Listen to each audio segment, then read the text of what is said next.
الحمد للہ وکفا والصلاة والسلام علی عبادہ الذین اصطفى خصوصاً علی افضلہم وخاتم النبیین محمد الامین وعلی آلہ وصحبہ اجمعین اما بعد فقد قال اللہ تبارک وتعالی کما ورد فی سورۃ الصف اعوذ باللہ من الشیطان الرجیم بسم اللہ الرحمن الرحیم یریدون لیطفئوا نور اللہ بافواہہم واللہ متم نورہ ولو کرہ الکافرون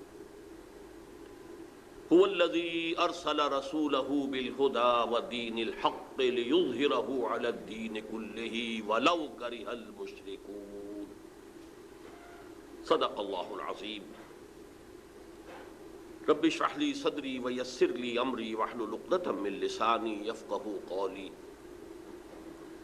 اللہم ربنا الہمنا رشدنا واعذنا من شرور انفسنا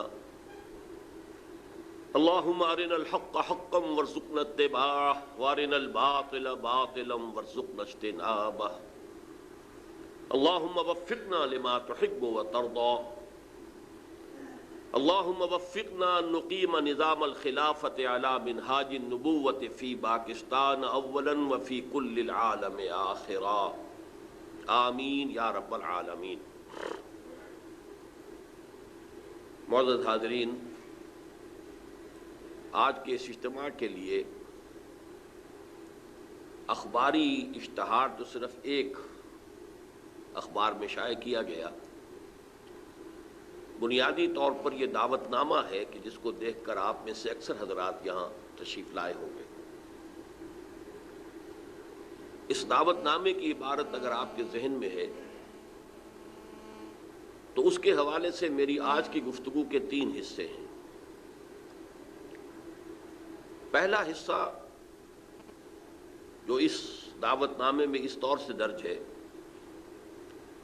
محمد الرسول اللہ صلی اللہ علیہ وسلم کا فرمان مبارک ہے کہ قیامت سے قبل پوری دنیا میں خلافت علی منہاج النبوت، یعنی نبوت کے نقش قدم پر خلافت کا نظام قائم ہو کر رہے گا۔ اس کے ضمن میں لاہور میں مختلف مواقع پر متعدد اجتماعات میں وہ احادیث تفصیلاً بیان کر چکا ہوں، متن کے ساتھ، ترجموں کے ساتھ، حوالوں کے ساتھ، تفصیل اور تشریح کے ساتھ، کہ جو اس وقت آپ کے ہاتھ میں اس 4 ورقے میں مندرج موجود ہیں۔ لہذا میں آج جو ہے آپ کا زیادہ وقت ان احادیث کی تفصیل یا ان کی تشریح میں صرف نہیں کروں گا۔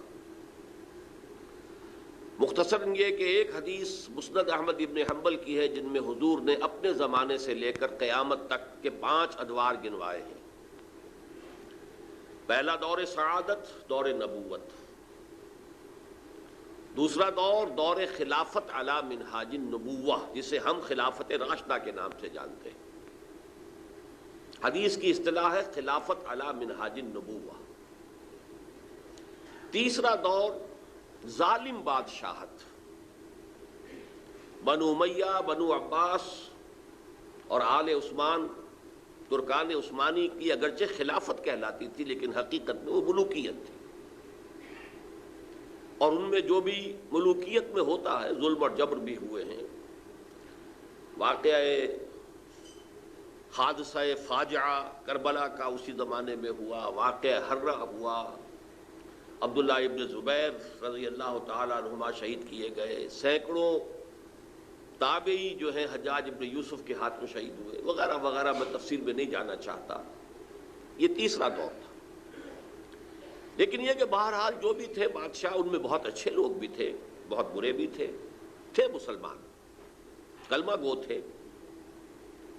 اس کے بعد چوتھا دور آپ نے فرمایا ملکن جبرین، ایک غلامی والی ملوکیت کا دور آئے گا، جس کے بارے میں نے کئی مرتبہ عرض کیا ہے کہ میں نہیں سمجھتا کہ اس وقت صحابہ نے اس کا کیا مفہوم سمجھا ہوگا، لیکن یہ کہ آج ہمارے سامنے وہ واضح ہے کہ وہ دور جسے ہم کولونیل رول کا دور کہتے ہیں، ہم ملکہ وکٹوریہ کے غلام ہو گئے تھے، کوئی کہیں کسی اور بادشاہ کا غلام ہو گیا تھا. پورا عالم اسلام ہوتے ہوتے اس صدی کے آغاز میں آ کر جب سلطنت عثمانیہ بھی ختم ہو گئی تو پورا عالم اسلام جو ہے عیسائی جو قوتیں ہیں دول یورپ ان کے غلام تھے.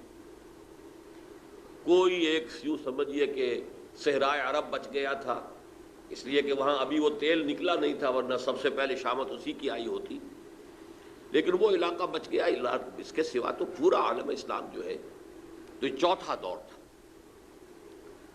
جو ایک اعتبار سے ختم ہو گیا ہے لیکن ایک دوسری شکل میں ابھی جاری ہے. ڈائریکٹ کولونیل رول ختم ہو گیا، انگریز چلا گیا، فرانسیسی چلے گئے، اطالوی چلے گئے، سب چلے گئے، ولندیزی چلے گئے، پورا عالم اسلام آزاد ہو گیا.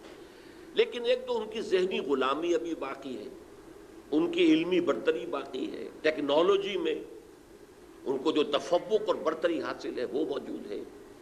پھر یہ کہ وہ اپنے دور حکومت میں جو ایک نسل تیار کر کے گئے تھے جو نام کی تو مسلمان ہے، ذہن، فکر، تہذیب، تمدن کے اعتبار سے یورپین ہے، ہر جگہ پر حکومت اس کے ہاتھ میں آئی، وہ گویا کہ اس کے معنوی جانشین بن گئے. اس اعتبار سے بھی اس کے آثار ابھی جاری ہیں. مزید برآں یہ کہ جب اس صدی کے وسط میں وہ colonial rule, direct colonial rule کا بستر طے ہونا شروع ہوا تو ساتھ ہی دوسرا بستر بچھنا شروع ہو گیا، اور وہ تھا مالیاتی امپیریلزم. ورلڈ بینک اور آئی ایم ایف کے جس کے کلچز میں آج دنیا کا اکثر و بیشتر حصہ جو ہے جکڑا جا چکا ہے. خاص طور پر ہم جس طرح جکڑے ہوئے وہ تو ہر شخص جانتا ہے. بہرحال یہ اس حدیث کی روح سے یہ دور بھی ختم ہوگا، یہ سدا باقی رہنے والا نہیں ہے. جیسے دور سعادت، دور نبوت، پھر دور خلافت علی منہاج النبوت، پھر ملوکیت، ظالم ملوکیت، پھر یہ جبری ملوکیت، غلامی والی ملوکیت. اس کے بعد آپ نے فرمایا ثم تکون خلافت علی منہاج النبوہ، پھر دوبارہ دنیا میں خلافت علی منہاج النبوہ کا نظام قائم ہو. مزید برآں دو حدیثیں اس میں شامل ہیں جن سے یہ معلوم ہوتا ہے کہ اب جب دوبارہ نظام خلافت آئے گا تو وہ گلوبل ہوگا، پوری دنیا میں. حضرت ثوبان سے مروی ہے مسلم شریف کی روایت کہ حضور نے فرمایا اللہ نے زمین کو لپیٹ کر مجھے دکھا دیا تو میں نے اس کے سارے مشرق دیکھ لیے، سارے مغرب دیکھ لیے، اور سن رکھو میری امت کی حکومت ان تمام علاقوں پر قائم ہو کر رہے گی جو اللہ نے زمین کو لپیٹ کر مجھے دکھا دی. دوسری حدیث مسند احمد ابن حنبل کی مقداد ابن الاسود سے رضی اللہ تعالی عنہ کہ اس روئے ارضی پر نہ کوئی اینٹ گارے کا بنا ہوا گھر بچے گا، نہ کوئی خیمہ بچے گا جس میں اللہ کلمہ اسلام کو داخل نہ کر دے. البتہ دو شکلیں ہوں گی، یا تو گھر والا ایمان لے آئے گا، خیمے والا ایمان لے آئے گا، اس کے خیمے یا گھر میں اسلام داخل ہوگا، اس کو بھی عزت نصیب ہوگی بعز عزیز.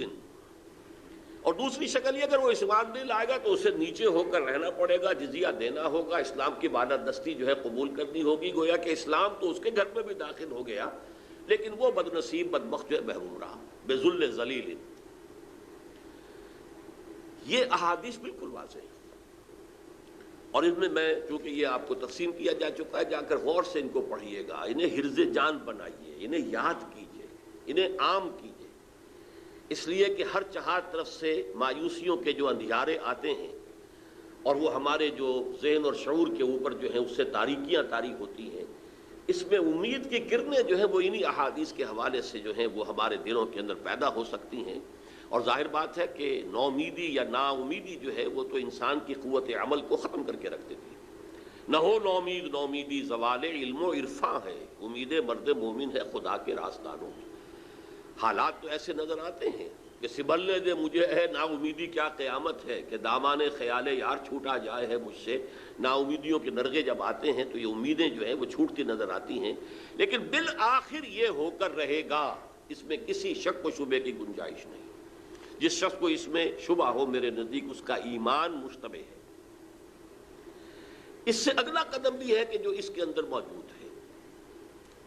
ظاہر بات ہے کہ جب پہلے یہ نظام خلافت قائم ہوا تھا تو پہلے ایک ملک میں ہوا تھا، جزیرہ نما عرب میں، پھر وہ پھیلا.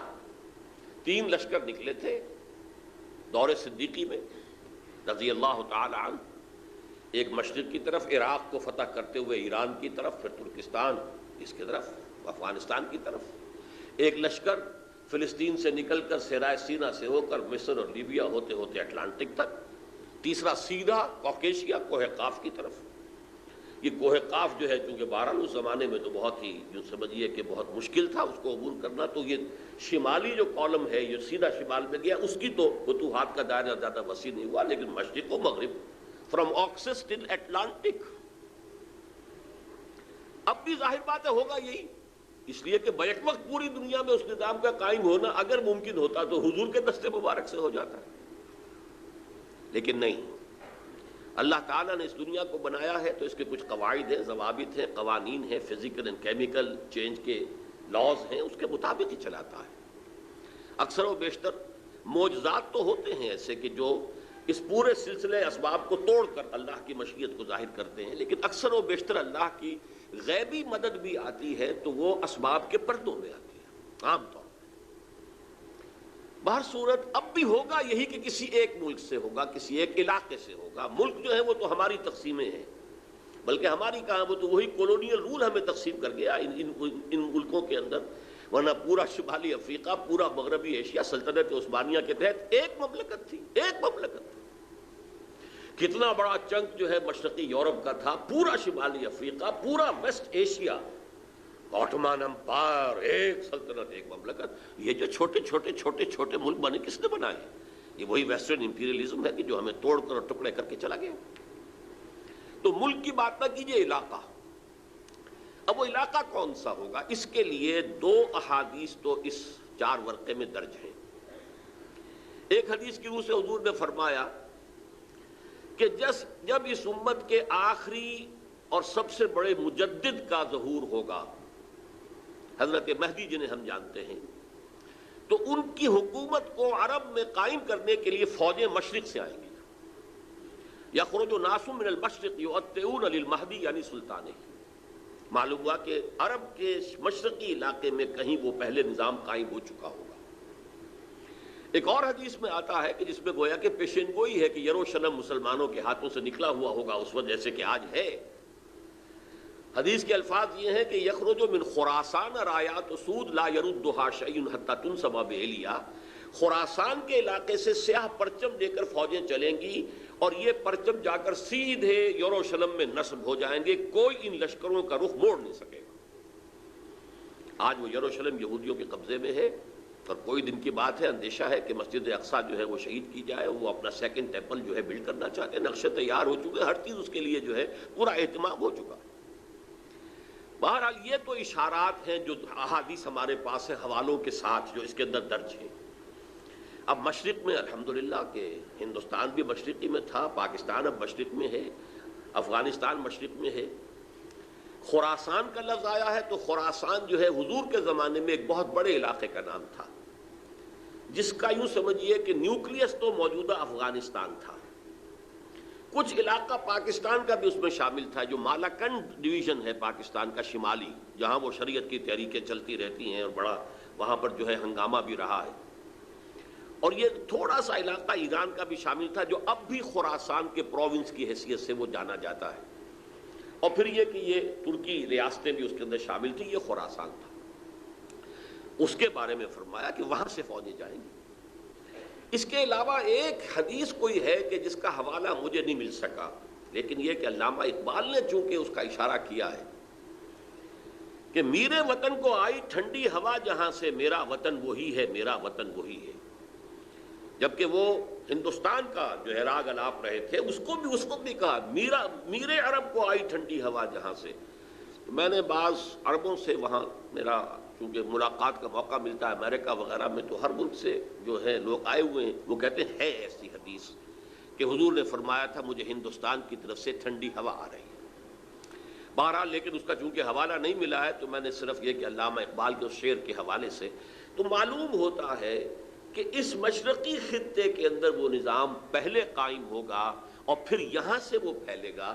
چنانچہ ایک اور تیسری حدیث اسی میں آپ کو مل جائے گی، حضور نے فرمایا میری امت کے 2 لشکر وہ ہیں کہ جن کو اللہ تعالیٰ نے پیش کی طور پر جو بھی ان میں شریک ہوگا جہنم کی آگ سے چھٹکارے کا پروانہ دے دیا۔ عصابتان من امتی احرزہم اللہ من النار۔ ایک وہ ہوگا جو ہندوستان پر حملہ آور ہوگا، دوسرا وہ ہوگا کہ جو دجال کے ساتھ جنگ کرنے کے لیے حضرت مسیح کے پاس پہنچے گا، حضرت مسیح کے ساتھ دینے کے لیے۔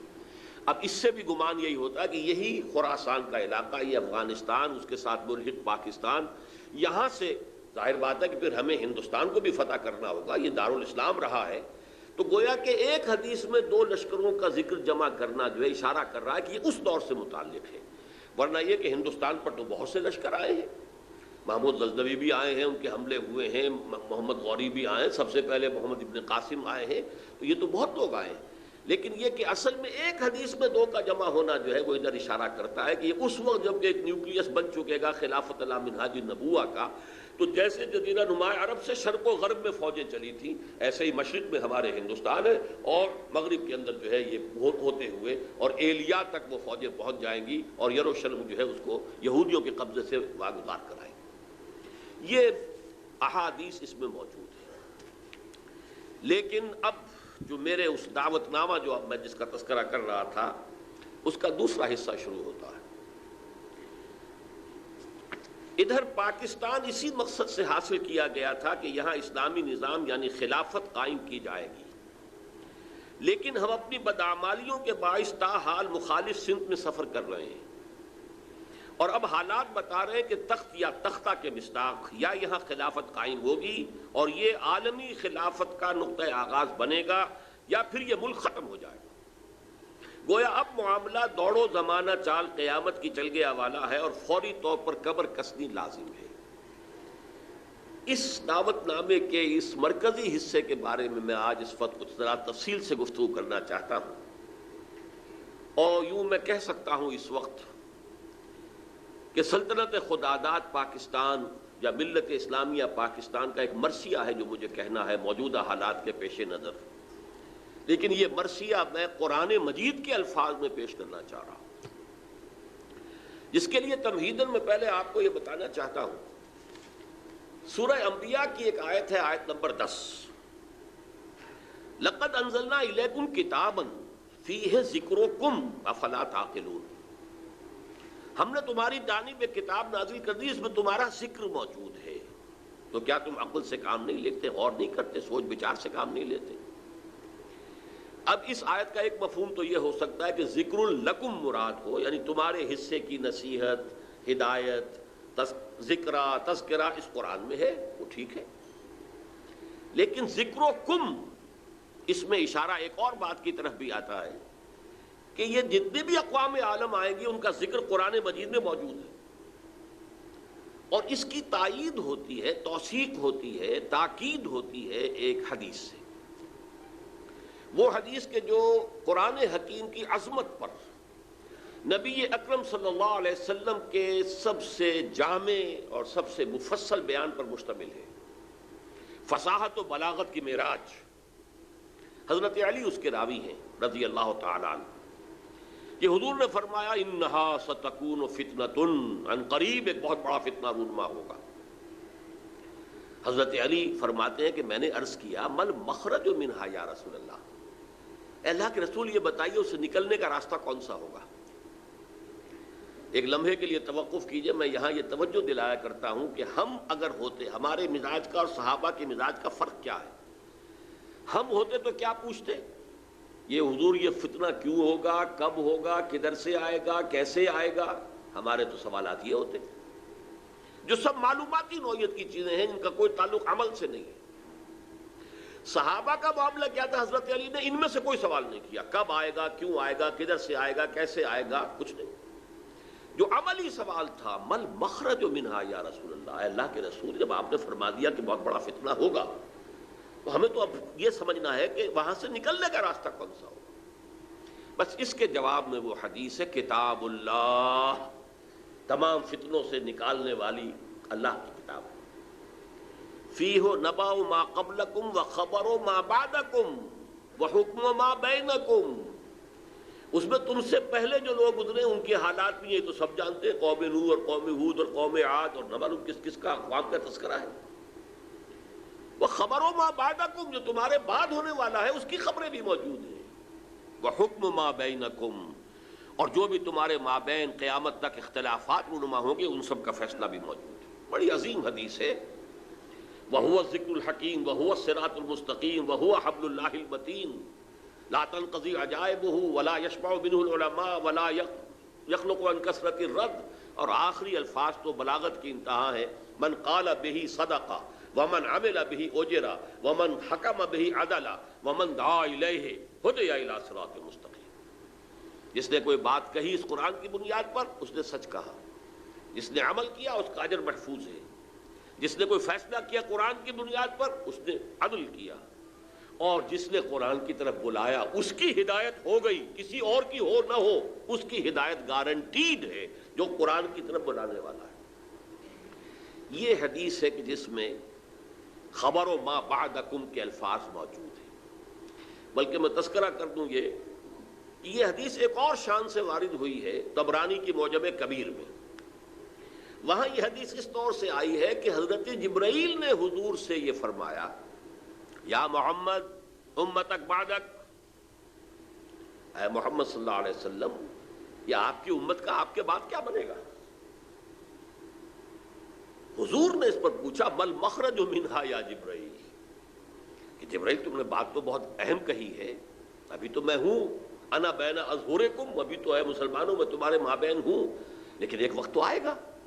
آخر دور نبوت کے خاتمے کی خبر حضور نے دی تھی تو کوئی آپ نے وصال کی خبر دی تھی، جانا ہے مجھے، انک میت و انہم لمیتون، یہ تو قرآن مجید میں تھا، لیکن اس کا حل کیا ہوگا اے جبرائیل؟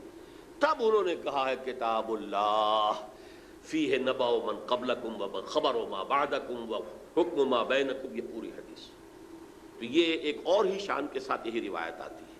بہرحال میں اس حوالے سے آپ کے سامنے قرآن حکیم کی 6 آیات، اور عجیب یہ حسن اتفاق ہے، سورہ اعراف کی آیات ہیں 175 176 177، اور سورہ توبہ کی آیات ہیں 100 نکال دیجئے 75 76 77۔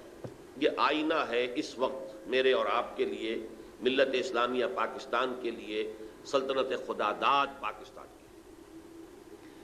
دیکھیے سورہ اعراف میں فرمایا وَاتْلُ عَلَيْهِمْ نَبَأَ الَّذِي آتَيْنَاهُ آيَاتِنَا فَانْسَلَخَ مِنْهَا فَأَتْبَعَهُ الشَّيْطَانُ فَكَانَ مِنَ الْغَاوِينَ۔ اے نبی ان کو آپ اس شخص کی خبر سنائیے جسے ہم نے اپنی آیات عطا کی تھی، لیکن وہ ان سے نکل بھاگا، پھر شیطان اس کے پیچھے لگ گیا، اور پھر وہ انتہائی گمراہ لوگوں میں سے ہو گیا۔ وَلَوْ شِئْنَا لَرَفَعْنَاهُ بِهَا، ہم چاہتے تو ان آیات کے ذریعے سے ان کی بدولت ہم اسے اور بلند کرتے، اس کا مقام اس کا رتبہ اور اونچا ہوتا۔ وَلَكِنَّهُ أَخْلَدَ إِلَى الْأَرْضِ، مگر وہ تو زمین کی طرف ہی بیٹھتا اور دھستا چلا گیا۔ فَمَثَلُهُ كَمَثَلِ الْكَلْبِ، تو اس کی مثال تو کتے کی سی ہے، ان تحمل علیہ یلہث، اگر اسے دھتکارو، کوئی ڈھیلا، کوئی لکڑی اس کی طرف اٹھاؤ مارنے کے لیے تب بھی وہ ہانپتا رہتا ہے۔ وَإِن تَتْرُكْهُ یلہث، زبان اس کی نکلی ہوگی، اس میں سے راج ٹپک رہی ہوگی، چھوڑے رکھو گے تب بھی۔ ذَلِكَ مَثَلُ الْقَوْمِ الَّذِينَ كَذَّبُوا بِآيَاتِنَا، یہی مثال ہے اس قوم کی کہ جس نے اپنے رب کی آیات کو جھٹلایا۔ فَقْصُصِ الْقَصَصَ، تو اے نبی آپ یہ واقعہ بیان کر دیجئے، لعلہم یتفکرون، شاید کہ وہ غور کریں، سوچ بچار سے کام لیں۔ ساء مثلا القوم الذین کذبوا بآیات اللہ، بری ہے مثال اس قوم کی جس نے اللہ کی آیات کو جھٹلایا۔ وانفسہم کانوا یظلمون، اور وہ اپنے اوپر خود ظلم کرنے والے تھے۔ اب میں اس کی زیادہ تفسیری تفاصیل میں نہیں جاؤں گا، اگرچہ ایک رائے یہ بھی ظاہر کی گئی ہے کہ یہ کسی شخص معین کا تذکرہ نہیں ہے، بلکہ یہ ایک مثال ہے جو اللہ دے رہا ہے، لیکن یہ بات صحیح نہیں ہے۔ وَاتْلُ عَلَيْهِمْ نَبَأَ، وَاضْرِبْ لَهُمْ مثلاً سے بات ہوتی تو اس کا امکان تھا، یہاں تو خبر سنا دیجئے اے نبی اس کی خبر۔ اور اس میں حضرت عبداللہ ابن عباس رضی اللہ تعالی عنہما سے کئی جو ہے اقوال مروی ہیں کہ یہ شخص بلعام بن باعورہ تھا۔ تو جو کتاب گنتی ہے نمبرز تورات کی، اس میں شخص کا ذکر موجود ہے۔ یہ کنعانی تھا، بعض لوگوں کے نزدیک اسرائیلی تھا، لیکن بہت عابد و زاہد بہت اونچے مقام پر، صاحب کرامت بزرگ جسے کہا جاتا ہے۔ الذی آتیناہ آیاتنا سے مراد یہاں پر کچھ لوگوں نے لیا ہے کہ علم کتاب اسے دی گئی تھی، وہ بات میرے نزدیک صحیح نہیں ہے، بلکہ آیات کہا گیا معجزات کو بھی۔ جس طرح اللہ اپنے انبیاء کو آیات، ہم نے آیات بینات دے کر رسولوں کو بھیجا، ایسے ہی ہے کہ کوئی بہت عابد زاہد کوئی ہو، عابد مرتاز اور زاہد مرتاز، تو اللہ تعالیٰ اسے کرامتیں عطا کرتا، اس میں کوئی شک نہیں ہے۔ کرامات الاولیاء حق، اس میں کسی شک و شبہ کی گنجائش نہیں ہے۔ اللہ تعالیٰ ان کے بزرگی کے ظہور کے لیے، اظہار کے لیے وہ ایسے خرق عادت واقعات ظاہر کرتا ہے۔ تو باکرامت بزرگ تھا، لیکن پھر وہ جو دنیاوی خواہشات کی طرف ایسا متوجہ ہوا کہ اس کی ساری نیکی، ساری اس کی بزرگی، ساری روحانیت ختم ہو کر رہ گئی، وہ انتہائی پاتال میں جا پہنچا۔ بعض مفسرین نے حضور کے دور کے دو اشخاص کا ذکر بھی کیا ہے۔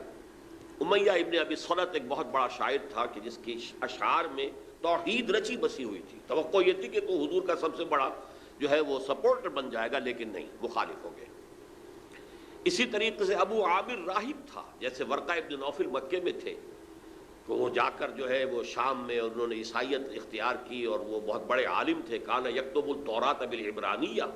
اسی طرح یہ ابو عامر خزرجی تھا، اور یہ بھی عیسائی ہو گیا تھا، شام میں رہا، اور پھر یہ بہت بڑا زاہد اور عابد اور عالم شخص تھا، لیکن یہی بدترین دشمن ہو گیا محمد رسول اللہ کا۔ جبکہ ورقہ ابن نوفل نے جو ہے حضور کی تصدیق کی تھی جب حضرت خدیجہ رضی اللہ تعالی عنہا لے کر گئی تھی حضور کو ان کے پاس۔ بہرحال میرے نزدیک یہ بلعام بن باعورہ ہی کا تذکرہ ہے جو ہو رہا ہے کہ وہ بہت با کرامات بزرگ تھا، لیکن زمینی خواہشات دو سب سے نمایاں ہیں۔ بطن، پیٹ کھانے کو مانگتا ہے، یہ انسان کی بہت بڑی ضرورت ہے، اس لیے کہ ظاہر بات ہے جو پریزرویشن آف دی سیلف ہے، اپنے بقا کے لیے اسے غذا چاہیے، لیکن اس کے ساتھ چٹخارا بھی لگا ہوا ہے، یہ اس کے ساتھ اضافی شے ہے۔ اور دوسری ہے جنسی خواہش، شہوت، پریزرویشن آف دی اسپیشیز، اپنی نسل کو برقرار رکھنے کے لیے۔ یہ دونوں جو ہیں حرصیں انسان کے اندر جب یہ اعتدال سے بڑھتی ہیں تو تباہی کا ذریعہ بنتی ہیں۔ لیکن یہاں نوٹ کیجئے کہ ایک شخص جسے اللہ نے اپنی آیات عطا کی، صاحب کرامت بزرگ تھا، لیکن وہ اس سے نکل بھاگا، اور یہاں فرمایا پھر شیطان اس کے پیچھے لگ گیا، اور یہ بہت اہم نکتہ ہے۔ یعنی اولاً نہیں شیطان کے اغوا سے کوئی شخص جو ہے وہ گمراہ ہوا کرتا، قرآن مجید میں صاف یہ بات آئی ہوئی ہے، ان عبادی لیس لک علیہم سلطان۔ دیکھو تمہیں ہم مہلت تو دے رہے ہیں، قیامت تک کے لیے تمہاری زندگی طویل ہوگی، اور تم ہمارے بندوں کو جس طرح چاہو گمراہ کرنے کی کوشش کرنا، لیکن تمہیں اختیار کوئی حاصل نہیں ہوگا، اختیار اسے حاصل نہیں ہے۔ تو جو شخص خود اپنی جو ہے داخلی غلط تقاضوں کے تحت غلط راستہ اختیار کرتا ہے، پھر شیطان اس کے پیچھے لگ جاتا ہے۔ فَأَتْبَعَهُ الشَّيْطَانُ، تو شیطان اس کے پیچھے لگ گیا، فَكَانَ مِنَ الْغَاوِينَ۔ پھر وہ ہمارے ہاں جو کلوکیل لینگویج میں پھر برے کو گھر تک پہنچا کر رہتا ہے، وہ پھر آخری درجے تک پہنچا کر ہی وہ بس کرتا ہے، تو اس درجے تک بلعام بن باعورہ پہنچ گیا۔ وَلَوْ شِئْنَا رَفَعْنَاهُ بِهَا، ہم چاہتے تو اسے اور بلند کرتے، اس کے اور مقام اونچا ہوتا، وَلَكِنَّهُ أَخْلَدَ إِلَى الْأَرْضِ، وہ تو زمین میں دھستا چلا گیا۔ زمین سے مراد وہی زمینی خواہشات، نفسانی خواہشات۔ فَمَثَلُهُ كَمَثَلِ الْكَلْبِ، اس کی مثال کتے کی۔ اب کتا وہ جانور ہے حیوانات میں، پیٹ اور جنس دونوں شہوتیں اس میں انتہا کو پہنچی، لہذا چاہے خوب پیٹ بھرا ہو کسی صاحب کا یا کسی میم کا کتا ہو، خوب گوشت کھا کے گھر سے نکلا ہو، لیکن پھر بھی وہ باہر جائے گا تو ہر شے کو سونگے گا کہ شاید کوئی کھانے کی چیز ہو۔ یہ اس کی یعنی سمجھ جبلت کے اندر داخل ہے، یہاں تک کہ آپ اس کو کوئی ٹھیکنا ماریے مارنے کے لیے تو وہ بھی اس کو بھی سونگے گا کہ شاید اس میں کوئی کھانے کی کوئی شے موجود ہو، چلے گا بھی تو ادھر ادھر ہوتا ہوا، سونگتا ہوا، اور وہ اپنی شرمگاہ کو چاٹتا رہتا۔ دونوں جو حرصے ہیں اس کے اندر انتہا کی ہیں، اور اس کا پھر ظہور کیا ہوتا؟ زبان ہر وقت نکلی ہوئی ہے، ہانپ رہا ہے، ہر وقت ہانپ رہا ہے، پیٹ بھرا ہو تب بھی ہانپ رہا ہے، اور پیٹ خالی ہو تب بھی ہانپ رہا ہے، تھکا ہوا تب بھی ہانپ رہا ہے، کھڑا ہوا تب بھی ہانپ رہا ہے، زبان نکلی ہوئی ہے اور اس کے اندر سے رال ٹپک رہی ہے۔ یہ مثال دی ہے، جیسے قرآن مجید میں گدھے کی مثال بھی آئی ہے، مثل الذین حملوا التوراۃ ثم لم يحملوها کمثل الحمار يحمل اسفارا، مثال اس قوم کی جس کو ہم نے تورات عطا کی تھی، حامل تورات بنائی گئی تھی، وہ قوم پھر اس نے اس کا حق ادا نہیں کیا، اس گدھے کی سی مثال ہے جس پر کتابوں کا بوجھ لدا ہو، ایسے یہ کتے کی مثال دی گئی ہے۔ اس کے بعد فرمایا ذالک مثل القوم الذین کذبوا، یہ صرف ایک فرد کا معاملہ نہیں ہوتا، پوری قومیں بھی اس تمثیل پر پوری اترتی ہیں اور اسی ڈسکرپشن کے اوپر وہ پوری اترتی ہیں۔ کذبوا بآیاتنا، جو ہماری نشانیوں کو جھٹلاتے ہیں، فقصص القصص، تو اے نبی آپ یہ قصہ سنا دیجئے لعلہم یتفکرون، شاید کہ غور کریں۔ آج میں آپ کو قصہ سنا رہا ہوں پاکستان کا، کس طور سے ان آیات پر منطبق ہو رہا ہے، شاید کہ آپ غور کریں، سوچیں، شاید کہ آپ کے اندر کوئی امنگ پیدا ہو جائے کسی عمل کی، جد و جہد کی۔ سا مثلا القوم الذین کذبوا بآیاتنا، آخری آیت بری مثال ہے اس قوم کی جس نے ہماری آیات کو جھٹلایا، وکانوا انفسہم یظلمون، وہ اپنے اوپر ہی ظلم کرتے رہے۔ ظاہر بات ہے ہمارا کسی نے کیا بگاڑنا ہے۔ اب اندازہ کیجئے پاکستان وہ ملک ہے اس روئے ارضی پر جو بہت بڑی اللہ کی نشانیوں کے ساتھ وجود میں آیا ہے۔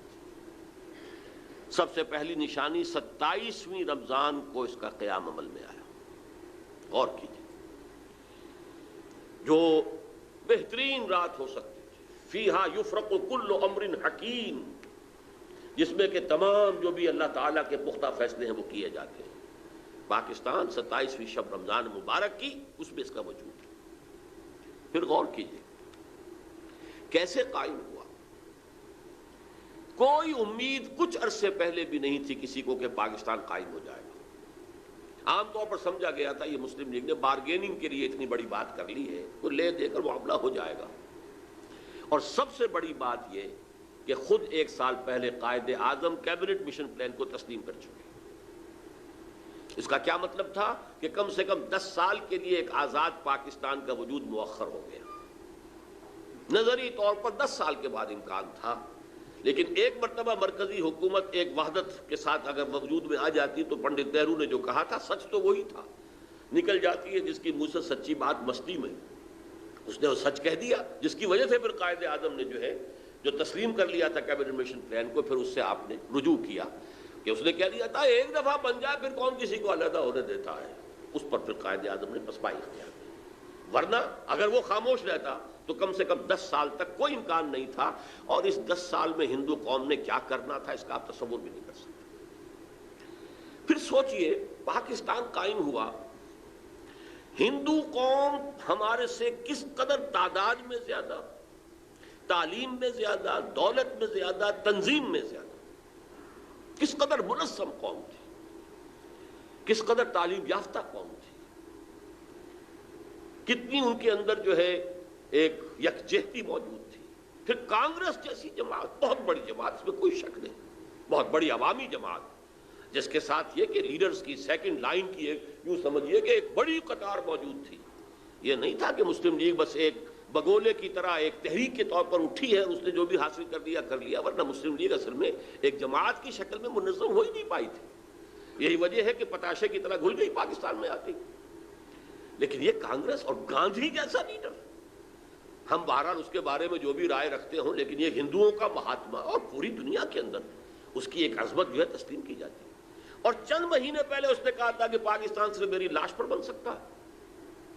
ہندو جیسی قوم، گاندھی جیسا لیڈر۔ اچھا، دوسری طرف یہ ہمارے ولی خان صاحب وہ کچھ پچھلے زمانے کے کاغذات نکال کے لے آتے ہیں انڈیا آفس کے، جس سے یہ کہ انگریزوں نے کوئی سپورٹ کی تھی پاکستان کی یا مسلم لیگ کی۔ جب پاکستان بنا ہے، ایٹلی وزیر اعظم ماؤنٹ بیٹن یہاں کا وائس رائے، دونوں قائد اعظم سے شدید نفرت رکھنے والے، پاکستان کے تصور کے دشمن۔ ایٹلی لیبر پارٹی کی گورنمنٹ تھی، اگر کنزرویٹو پارٹی کی گورنمنٹ ہوتی تو کچھ شکوک و شبہات کا موقع تھا، لیکن یہ تو لیبر پارٹی کی حکومت تھی۔ ایٹلی نے جو کچھ لکھا ہے بعد میں وہ سب کے سامنے ہے، اب تو کچھ بھی باتیں نہیں رہی۔ ماؤنٹ بیٹن کی چیزیں بھی سب سامنے آ چکی ہیں، اس کے جس نوعیت کے تعلقات نہرو خاندان کے ساتھ تھے، اب وہ چیزیں بھی کہنے کی بھی نہیں ہے، ورنہ یہ کہ لیڈی ماؤنٹ بیٹن کے ساتھ اس کے ناجائز تعلقات تک کا چرچا موجود ہے۔ اور یہ کہ گاندھی کا تو وہ چیلا تھا، آخری وقت میں پنڈت نہرو نے اور پٹیل نے جا کر اس سے کہا تھا کہ ہم نہیں کہہ سکتے باپو کے سامنے جا کر یہ کہنے کی ہماری جرت نہیں ہے کہ ہم ہندوستان کی تقسیم پر راضی ہو گئے ہیں، یہ تم ہی جا کے راضی کراؤ۔ اس نے جا کر گاندھی سے بات کی، کیا پٹی پڑھائی ہے یہ وہ جانے۔ یہ تھے وہ نامساعد حالات جن میں پاکستان کا قیام اور اس کے اندر جمع کر لیجئے یہ بات کہ 1 سال پہلے مولانا حسین احمد مدنی رحمۃ اللہ علیہ نے سلہٹ میں یہ کہہ دیا تھا، رمضان مبارک میں پورے 1 سال پہلے، ملأ اعلیٰ میں پاکستان کے قیام کا فیصلہ ہو چکا ہے۔ ملأ اعلیٰ سے مراد فرشتوں کا وہ سب سے اونچا طبقہ ہے، جو اللہ کا مقربین جو ہوتے ہیں، ملائکۃ المقربین، وہ ملأ اعلیٰ سب سے اونچا، وہاں فیصلہ ہو گیا پاکستان کے قیام۔ یہ دوسری بات ہے کہ جب ان سے پوچھا گیا تو پھر ہم کیوں مخالفت کر رہے ہیں، پھر ہماری پالیسی جو ہے وہ بدل جانی چاہیے۔ انہوں نے کہا کہ در حقیقت وہ تکوینی معاملہ ہے اللہ کا، ہمارا کام تکوینیات کے حوالے سے نہیں ہے، بلکہ ہمیں تو اپنی سوچ اور سمجھ سے جو بھی رائے صحیح ہے اسی کے اوپر کام کرنا ہے، لیکن فیصلہ ہو چکا۔ یہ 1 سال پہلے کی بات ہے، اور ایسے شخص کی گواہی ہے جو پاکستان کے ساتھ یعنی کوئی متفق نہیں تھا، اگرچہ بعد میں انہوں نے تسلیم کیا، بہت خوبصورتی سے تسلیم کیا۔ جب وہ گئے ہوئے تھے ڈابھیل اور وہاں کسی شخص نے، یہ پاکستان کے قیام کے بعد کی بات ہے، کسی شخص نے ذرا چھیڑنے کے لیے کہ چلیے مولانا کچھ بولیں گے، پاکستان کے خلاف کو دھواں دار باتیں کریں گے، تو کوئی پاکستان کا تذکرہ کیا تو کہا بھائی دیکھو، جب تک کوئی مسجد کہیں تعمیر نہ ہو، تجویز ہو، تو اختلاف ہو سکتا ہے کہ یہاں مسجد کی ضرورت ہے بھی کہ نہیں، پہلے ہی مسجدیں موجود ہیں، یا یہ کتنی بڑی ہونی چاہیے، کس سائز کی ہونی چاہیے، کیا میٹیریل لگنا چاہیے، یہ سب اختلاف ہو سکتا ہے۔ پاکستان کے بننے سے پہلے ہمارا اختلاف تھا، لیکن مسجد بن جائے تو اس کی حفاظت ہر صاحب ایمان کا تقاضا ہے۔ اب پاکستان کی حیثیت بالکل بدل گئی ہے۔ یہ الفاظ مولانا مدنی رحمۃ اللہ علیہ کے، جو وہاں موجود تھے مولانا محمد مالک کاندھلوی رحمۃ اللہ علیہ، جنہوں نے کہ یہ الفاظ ہماری قرآن کانفرنس میں ایک مرتبہ بیان کی۔ اچھا، یہ ہے وہ آیات، وہ کرامات جس کے ساتھ پاکستان وجود میں آ رہا ہے۔ ذرا پیچھے چلیے، جب خلافت عثمانیہ کے خاتمے کی سازشیں ہو رہی تھی تو پوری دنیا میں صرف ہندوستان میں تحریک چلی، کہیں اور نہیں چلی۔ وہ سلطنت عثمانیہ بہرحال خلافت کے نام سے تھی، چاہے حقیقت نہیں تھی، وہ ایک ملوکیت ہی تھی، اور اب اس پہ زوال بھی آ گیا تھا، یورپ کا مرد بیمار بھی کہا جا رہا، جو بھی کچھ تھا، لیکن عظمت اسلامی کا ایک سمبل، ایک نشانی تھی، اس کے خلاف سازشیں ہو رہی تھی، اور اس وقت تحریک چلی، صرف ہندوستان میں کہیں بھی نہیں چلی، پوری دنیا میں کہیں بھی نہیں، بلکہ عربوں نے تو بغاوت کی ترکوں کے خلاف، اور اصل میں تو انہی کی بغاوت کے نتیجے میں یہ سارا معاملہ ختم ہوا۔ لیکن ہندوستان میں وہ تحریک چلی، اور ایسے زور شور کے ساتھ چلی، بولی اماں محمد علی کی جان بیٹا خلافت میں دے دو، پورا ہندوستان گونج گیا۔ ذرا اس سے بھی پیچھے جائیے، دیکھیے ختم نبوت کے بعد سب سے بڑا منصب مجددین امت ہے، کہ جو سنن ابی داؤد کی روایت کی روح سے ان اللہ یبعث فی هذه الامت علی راس کل 100 عام من یجدد لها دینها، یقیناً اللہ اس امت میں ہر صدی میں ایسے لوگوں کو اٹھاتا رہے گا جو دین کو تازہ کر دیں گے، دین کے اوپر جو بھی کوئی غبار آ جائے گا، کوئی اس کی تعلیمات دھندلا جائیں گی، اس کو ہٹا کر صحیح دین کی شکل دوبارہ دکھا دیں گے۔ 1000 برس تک سارے مجددین امت عالم عرب میں آئے، عمر بن عبدالعزیز سے چلیے اور امام ابو حنیفہ گنتے چلے جائیے، شیخ عبد القادر جیلانی، امام غزالی، امام ابن تیمیہ، سب وہاں۔ 11ویں صدی کا مجدد اعظم شیخ احمد سرہندی ہندوستان میں، 12ویں صدی کا مجدد اعظم شاہ ولی اللہ دہلوی ہندوستان میں، 13ویں صدی کا مجدد اعظم سید احمد بریلوی ہندوستان میں، 14ویں صدی کا مجدد اعظم شیخ الہند نصیر مالٹا ہندوستان میں، اور مزید برآں علامہ اقبال جیسا مفکر، مولانا مودودی جیسا مصنف، مولانا الیاس جیسا مبلغ پوری دنیا میں کہیں نظر نہیں آتا۔ ان کی تحریکیں جو ہے پوری دنیا میں چھا گئی، سلسلہ نقشبندیہ مجددیہ پوری دنیا میں چلا گیا، پورے ٹرکش بیلٹ میں وہی ہے، وہ امام شامل ہوں یا اس وقت جو چیچنیا کے معاملات ہیں، یا پورے ترکستان کے اندر یہی ہے، خود یہ افغانستان کے اندر وہی سلسلہ نقشبندیہ مجددیہ، ان کے صدر بھی تھے مجددی۔ پھر شاہ ولی اللہ ہی کے تو در حقیقت علم کا یہ ظہور ہے کہ جو پورا افغانستان میں جو مدارس کہاں کے پڑھے ہوئے لوگ ہیں یہ طالبان، وہی دیوبندی مدارس ہے کہ جو شاہ ولی اللہ کے علوم کا وارث بنے، گویا کہ ریورس گیئر لگا ہے۔ ایک بات عجیب ہے، ذرا نوٹ کیجئے گا، 1000 برس جو پہلے تھے ہندوستان میں آتے تھے، باہر سے علماء آ رہے ہیں، صوفیاء آ رہے ہیں، ادیب آ رہے ہیں، دانشور آ رہے ہیں ہندوستان میں، اور جب یہ الف ثانی شروع ہوا امت کی تاریخ کا دوسرا 1000 سال، تو ریورس گیئر لگ گیا۔ معین الدین چشتی ادھر سے آئے تھے، سلسلہ مجددیہ نقشبندیہ یہاں سے چلا، شاہ ولی اللہ کے علوم یہاں سے چلے، علامہ اقبال کا فکر یہاں سے پھیلا، پوری دنیا میں پھیلا۔ ڈاکٹر علی شریعتی سے پوچھئے، مالک ابن نبی سے پوچھئے، بہت بڑا جو دانشور ایران کا اور بہت بڑا دانشور جو ہے عالم عرب کا۔ پھر مولانا مودودی کی کتابیں دیکھ لیجئے، پوری دنیا کے اندر عربی میں، انگریزی میں ٹرانسلیٹڈ ہر جگہ مل جائیں گی۔ اور یہ مولانا الیاس کی شروع کرتا تحریک کہاں سے کہاں پہنچی ہے، لاکھوں آدمی ایک وقت کے اندر جو ہے وہ مسلسل حرکت کے اندر۔ یہ ساری آیات ہیں، اس سب کا امین یہ پاکستان ہے، یہ سارا ہمارا ورثہ یہ پیچھے ہے۔ 11ویں صدی، 12ویں صدی، 13ویں صدی، 14ویں صدی، اور پھر یہ کہ پاکستان وجود میں آیا 27ویں کو۔ یہ پاکستان ہندو اور انگریز دونوں کی مخالفت کے علی الرغم قائم ہوا، اور اس وقت نقشہ میں آپ کے سامنے کھینچ رہا ہوں سورہ اعراف کی آیت نمبر 129 کے حوالے سے۔ جب ظلم و ستم کی انتہا ہو گئی تھی بنی اسرائیل پر مصر میں، تو انہوں نے جب فریاد کی ہے تو حضرت موسیٰ نے فرمایا تھا ان سے، عَسَىٰ رَبُّكُمْ أَن يُهْلِكَ عَدُوَّكُمْ وَيَسْتَخْلِفَكُمْ فِي الْأَرْضِ فَيَنْظُرَ كَيْفَ تَعْمَلُونَ۔ امید ہے کہ تمہارا رب تمہارے دشمن کو ہلاک کر دے گا اور پھر تمہیں زمین کے اندر تمکن عطا کرے گا، پھر دیکھے گا تم کیا کرتے ہو۔ ویسے تو یہ دنیا کی زندگی افراد کے لیے بھی امتحان گاہ ہے۔ قلزم ہستی سے تو ابھرا ہے مانند حباب، اس زیاں خانے میں تیرا امتحان ہے زندگی۔ خلق الموت والحیات لیبلوکم ایکم احسن عملا۔ ہم ایک امتحانی عرصے میں سے گزر رہے ہیں۔ قوموں کا امتحان اپنی جگہ ہوتا ہے، امتوں کا، ملکوں کا امتحان اپنی جگہ ہے۔ فَيَنْظُرَ كَيْفَ تَعْمَلُونَ، پھر وہ دیکھے گا تم کیا کرتے ہو۔ اب دیکھیے ہمارے ہاں کیا ہوا بدقسمتی سے، مسلم لیگ کی جو ٹاپ کی قیادت تھی، پہلی بات تو یہ ہے کہ مسلم لیگ بحیثیت مسلم لیگ تو تقریباً سمجھیے کہ ختم ہو گئی قائد اعظم کے انتقال کے بعد، زیادہ کہیں گے تو لیاقت علی خان کی شہادت کے بعد۔ لیکن یہ ہے کہ پہلے دن سے بھی ہم نے رخ اسلام کی طرف نہیں کیا۔ ہمیں اپنے بزرگوں کا بھی اب تذکرہ جو ہے کرنا پڑے گا۔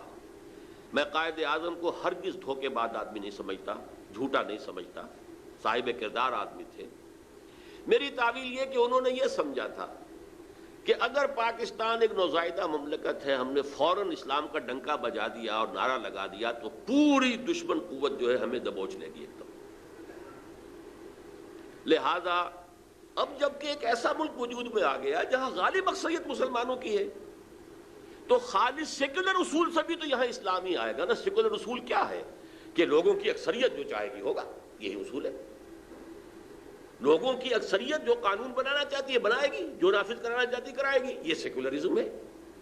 تو اب خالص سیکولر اصولوں سے ہندوستان ایک وحدت رہتا تو یہاں اسلام کے آنے کا کوئی سوال نہیں تھا، اکثریت ہندوؤں کی تھی، کوئی امکان ہی نہیں تھا۔ لیکن اب یہ ہے کہ اگر مسلمان یہاں کے چاہیں گے تو یہاں شریعت بھی آ جائے گی، نظام بھی آ جائے گا، سب کچھ ہو جائے گا۔ لیکن ہم نے اگر ڈنکا بجا دیا تو شاید، اب میں سمجھتا ہوں کہ شاید ان کی بات میں وزن ہے، لیکن یہ کہ شکل جو بنی ہے وہ یہ تھی، وزیر قانون ہندو، وزیر خارجہ قادیانی، اور وہ ان کا شورۂ آفاق جملہ عنقریب یہاں پر نہ ہندو ہندو رہے گا، نہ مسلمان مسلمان رہے گا۔ مذہبی اعتبار سے نہیں، کہ مذہب تو ان لوگوں کا انفرادی معاملہ ہے، بلکہ قومی اعتبار سے۔ بہرحال ایک جس کو میں یہ کہوں گا کہ صحیح سمت میں پہلی اینٹ نہیں رکھی گئی۔ مصلحت کیا تھی یہ اپنی جگہ پر ہے، ان کی نیت پر حملہ نہیں ہے، لیکن دی فیکٹ ریمینز، واقعہ یہی ہے، حقیقت یہی ہے۔ اور مجھے معلوم ہے، میں بنگلہ دیش 2 دفعہ جا چکا ہوں، کہ بنگالی مسلمانوں کو پہلا شوق لگا تھا اسی سے، اس لیے کہ بنگال کا عام مسلمان جو ہے مغربی پاکستان کے عام مسلمان سے زیادہ مذہبی ہے۔ آج بھی جو تبلیغی جماعت کا اجتماع وہاں ہوتا ہے وہ 25-30 لاکھ کا ہوتا ہے ٹونگی میں، اس اعتبار سے، اور عام طور پر بھی وہاں پر مذہبیت زیادہ ہے، ایک شوق لگا تھا۔ اور اس کے بعد جو ہے پھر جو ہے وہ مسلسل چیزیں جو ہیں وہ پھر جو لینگویج کویسچن تھا وہ تو سیکولر لوگوں نے اٹھایا تھا، لیکن مذہبی لوگوں کو بھی شوق جو ہے اس سے پہنچا تھا۔ لیکن یہ کہ الحمدللہ کہ اس کے بعد مولانا مودودی کی ایک تحریک پر، جو انہوں نے اسی لاہور شہر سے شروع کی تھی اپریل 1948 سے، کہ اب چونکہ پاکستان اسلام کے نام پر بنایا گیا لہذا یہاں پر اسلامی دستور بننا چاہیے، مطالبہ شروع کیا انہوں نے، اور پھر مسلم لیگی عناصر نے بھرپور مدد کی، جن میں سب سے زیادہ کروشل رول پلے کیا ہے مولانا شبیر احمد عثمانی رحمۃ اللہ علیہ نے۔ وہ تو مسلم لیگی تھے، جماعت اسلامی کی تو نہیں تھے، اور قرارداد مقاصد پاس ہو گئی۔ تو گویا کہ ایک اور معجزہ جو ہے کہ جس وقت دنیا میں ڈنکا بج رہا تھا سیکولرزم کا پوری دنیا میں، 10.5 کروڑ عوام کی اسمبلی نے کہا کہ ہم اللہ کی حاکمیت کا اقرار کرتے ہیں، اپنی حاکمیت کا دعویٰ نہیں کرتے۔ We wash our hands off the claim to sovereignty. Sovereignty belongs to Allah. سروری زیبا فقط اس ذات بے ہمتا کو ہے، حکمراں ہے ایک وہی باقی بتانے اعظم۔ میرے نزدیک یہ بھی معجزہ ہے، آیات میں سے، آیات الہی میں سے۔ پھر جب کچھ لوگوں نے، سیکولر مائنڈڈ لوگوں نے شور مچایا کہ کس کا اسلام ہوگا یہاں پر، شیعہ کا، سنی کا، دیوبندی کا، بریلوی کا، تو تمام مسالک چوٹی کے علماء نے 22 نکات دستور سازی کے متفق علیہ دے دیے۔ یہ ایک اور معجزہ ہوا۔ اس کے بعد ایک بہت بڑا بلنڈر ہوا، دینی جماعتوں نے یہاں کشاکش اقتدار میں شریک ہو کر، انتخابات میں آ کر اسلام کو ایک پارٹی ایشو بنا کر اور بیڑا غرق کر دیا۔ لیکن یہ کہ بہرحال اس کی داستان باقی میں بیان نہیں کرنا چاہتا، نتیجہ جو نکلا ہے، غلطی کس کی تھی، کتنی تھی، کوتاہی کس کی تھی، کتنی تھی، لیکن نتیجہ یہ ہے کہ آج ہم بیٹھتے چلے گئے زمین کی طرف۔ آج 52 برس گزرنے کے بعد، 27 برس پہلے تو ہماری پیٹھ پر ایک کوڑا پڑ گیا، ملک 2 لخت ہوا، 93,000 ہمارے قیدی ہندو کے ہاتھ میں گئے، جن پر کہیں 600 کہیں 800 کہیں 1000 برس حکومت کی تھی۔ ہمارے جرنیل نے اپنا ریوالور پیش کیا اپنے ہاتھ سے، ذلت کی انتہا۔ لیکن اس کے بعد سے ہوتے ہوتے آج ہم کہاں پہنچ گئے؟ دیوالا ہمارا نکلا ہوا ہے، ہماری جان IMF کی مٹھی میں ہے، امریکہ ہمارا بل جاؤ ماوا ہے، جو کچھ کارگل میں ہوا ہے ذلت کی انتہا ہو گئی۔ اگرچہ آرمی چیف اب بھی کہہ رہا ہے کہ وہ ایک بہت بڑا جو ہے عسکری فتح تھی، پھر ہوا کیا ہے؟ اس کا مطلب یہ کہ ہم نے ڈکلیئر کر دیا کہ ہم بھارت کے مقابلے میں کھڑے ہونے کے اہل نہیں ہیں، ہم بھارت سے جنگ نہیں کر سکتے۔ ضربت علیہم الذلۃ والمسکنۃ وباؤوا بغضب من اللہ، یہ حال اس قوم کا آج ہو گیا ہے۔ نظام جو کا تو وہی سودی نظام، وہی سارے معاملات، وہی جاگیرداری جو انگریز چھوڑ کر گیا تھا۔ ہاں اگر کوئی اضافہ ہوا ہے تو بے پردگی میں، فحاشی میں، عریانی میں اضافہ ہوا، باقی سب کچھ وہی۔ قوم قومیتوں میں تقسیم ہو گئی، ہانپ رہا ہے، کتے کی طریقے سے ہانپ رہا ہے پورا ملک۔ ہانپتا کانپتا ہمارا وزیر اعظم پہنچا ہے واشنگٹن، اور جا کر جو اس نے ملاقات کی ہے اور خود ریکویسٹ کر کے بڑی مشکل سے، جبکہ وہی جو ہے صدر واجپئی کو بلا رہا ہے، وہ کہتا ہے میں نہیں آ رہا ہوں۔ یہ حال ہمارا ہو گیا، یہ بے عزتی، یہ توہین، یہ تذلیل، اور جان ان کی مٹھی میں ہے، جو چاہیں وہ کریں، جو چاہیں ہم سے کروا لیں۔ ہمارے اپوزیشن لیڈر ہوں تو وہیں کے طواف کرنے والے۔ معلوم ہوتا ہے کہ ہم تو امریکہ کی ایک ریاست، بلکہ یوں کہیے کہ کالونی بن گئے ہیں، ہماری کوئی حیثیت ہی نہیں۔ یہ ہے صورتحال جو آج ٹھیک منطبق ہو رہی ہے پاکستان میں۔ وَاتْلُ عَلَيْهِمْ نَبَأَ الَّذِي آتَيْنَاهُ آيَاتِنَا فَانسَلَخَ مِنْهَا فَأَتْبَعَهُ الشَّيْطَانُ فَكَانَ مِنَ الْغَاوِينَ وَلَوْ شِئْنَا لَرَفَعْنَاهُ بِهَا وَلَكِنَّهُ أَخْلَدَ إِلَى الْأَرْضِ فَمَثَلُهُ كَمَثَلِ الْكَلْبِ إِنْ تَحْمِلْ عَلَيْهِ يَلْهَثْ أَوْ تَتْرُكْهُ يَلْهَثْ فَاقْصُصِ الْقَصَصَ ذَلِكَ مَثَلُ الْقَوْمِ الَّذِينَ كَذَّبُوا بِآيَاتِنَا فَاقْصُصِ الْقَصَصَ لَعَلَّهُمْ يَتَفَكَّرُونَ۔ میرے اور آپ کے لیے لمحہ فکریہ ہے، رونے کا مقام ہے۔ میں مرثیہ کا لفظ میں نے اس لیے استعمال کیا۔ آج ہم کہاں پہنچ گئے؟ اگرچہ جب تک سانس تب تک آس، جب تک اللہ مہلت دے رہا ہے اسے ہم غنیمت سمجھیں اور کمر ہمت کسیں دوبارہ کچھ کرنے کے لیے، ورنہ یہ کہ حالات جہاں تک پہنچ گئے ہیں، اب میں زیادہ وقت نہیں لینا، تو کون نہیں جانتا؟ کوئی دن جاتا ہے کہ جس دن آپ کے اخبار میں خبریں نہ ہوں خودکشیوں کی، بھوک کی وجہ سے، افلاس کی وجہ سے۔ یہ ملک جس کو اللہ نے کیا کیا نعمتیں عطا کی تھی، یہ ملک جو ابتدائی سالوں میں کتنا خوشحال تھا، یہ ملک کے جو سیاح آتا تھا ہندوستان سے وہ کہتا تھا کہ ہم ایک پسماندہ ملک سے ایک ترقی یافتہ ملک میں آ گئے ہیں، اور جو یہاں سے ادھر جاتا تھا وہ کہتا تھا ہم ترقی یافتہ ملک سے ایک پسماندہ ملک میں آ گئے ہیں۔ آج حال کیا ہے؟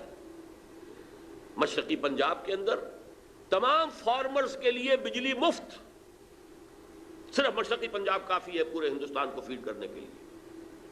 ہمارا کیا حال ہے؟ ہمارے کھیت سوکھے رہتے ہیں، بجلی کا بل کون ادا کرے گا؟ ذرا کھڑے ہو جائیے، جو نہر انہوں نے نکالی 700 میل لمبی نہر نکالی، 700 میل، اور راجستھان کو ہرا بھرا کر دیا ہے۔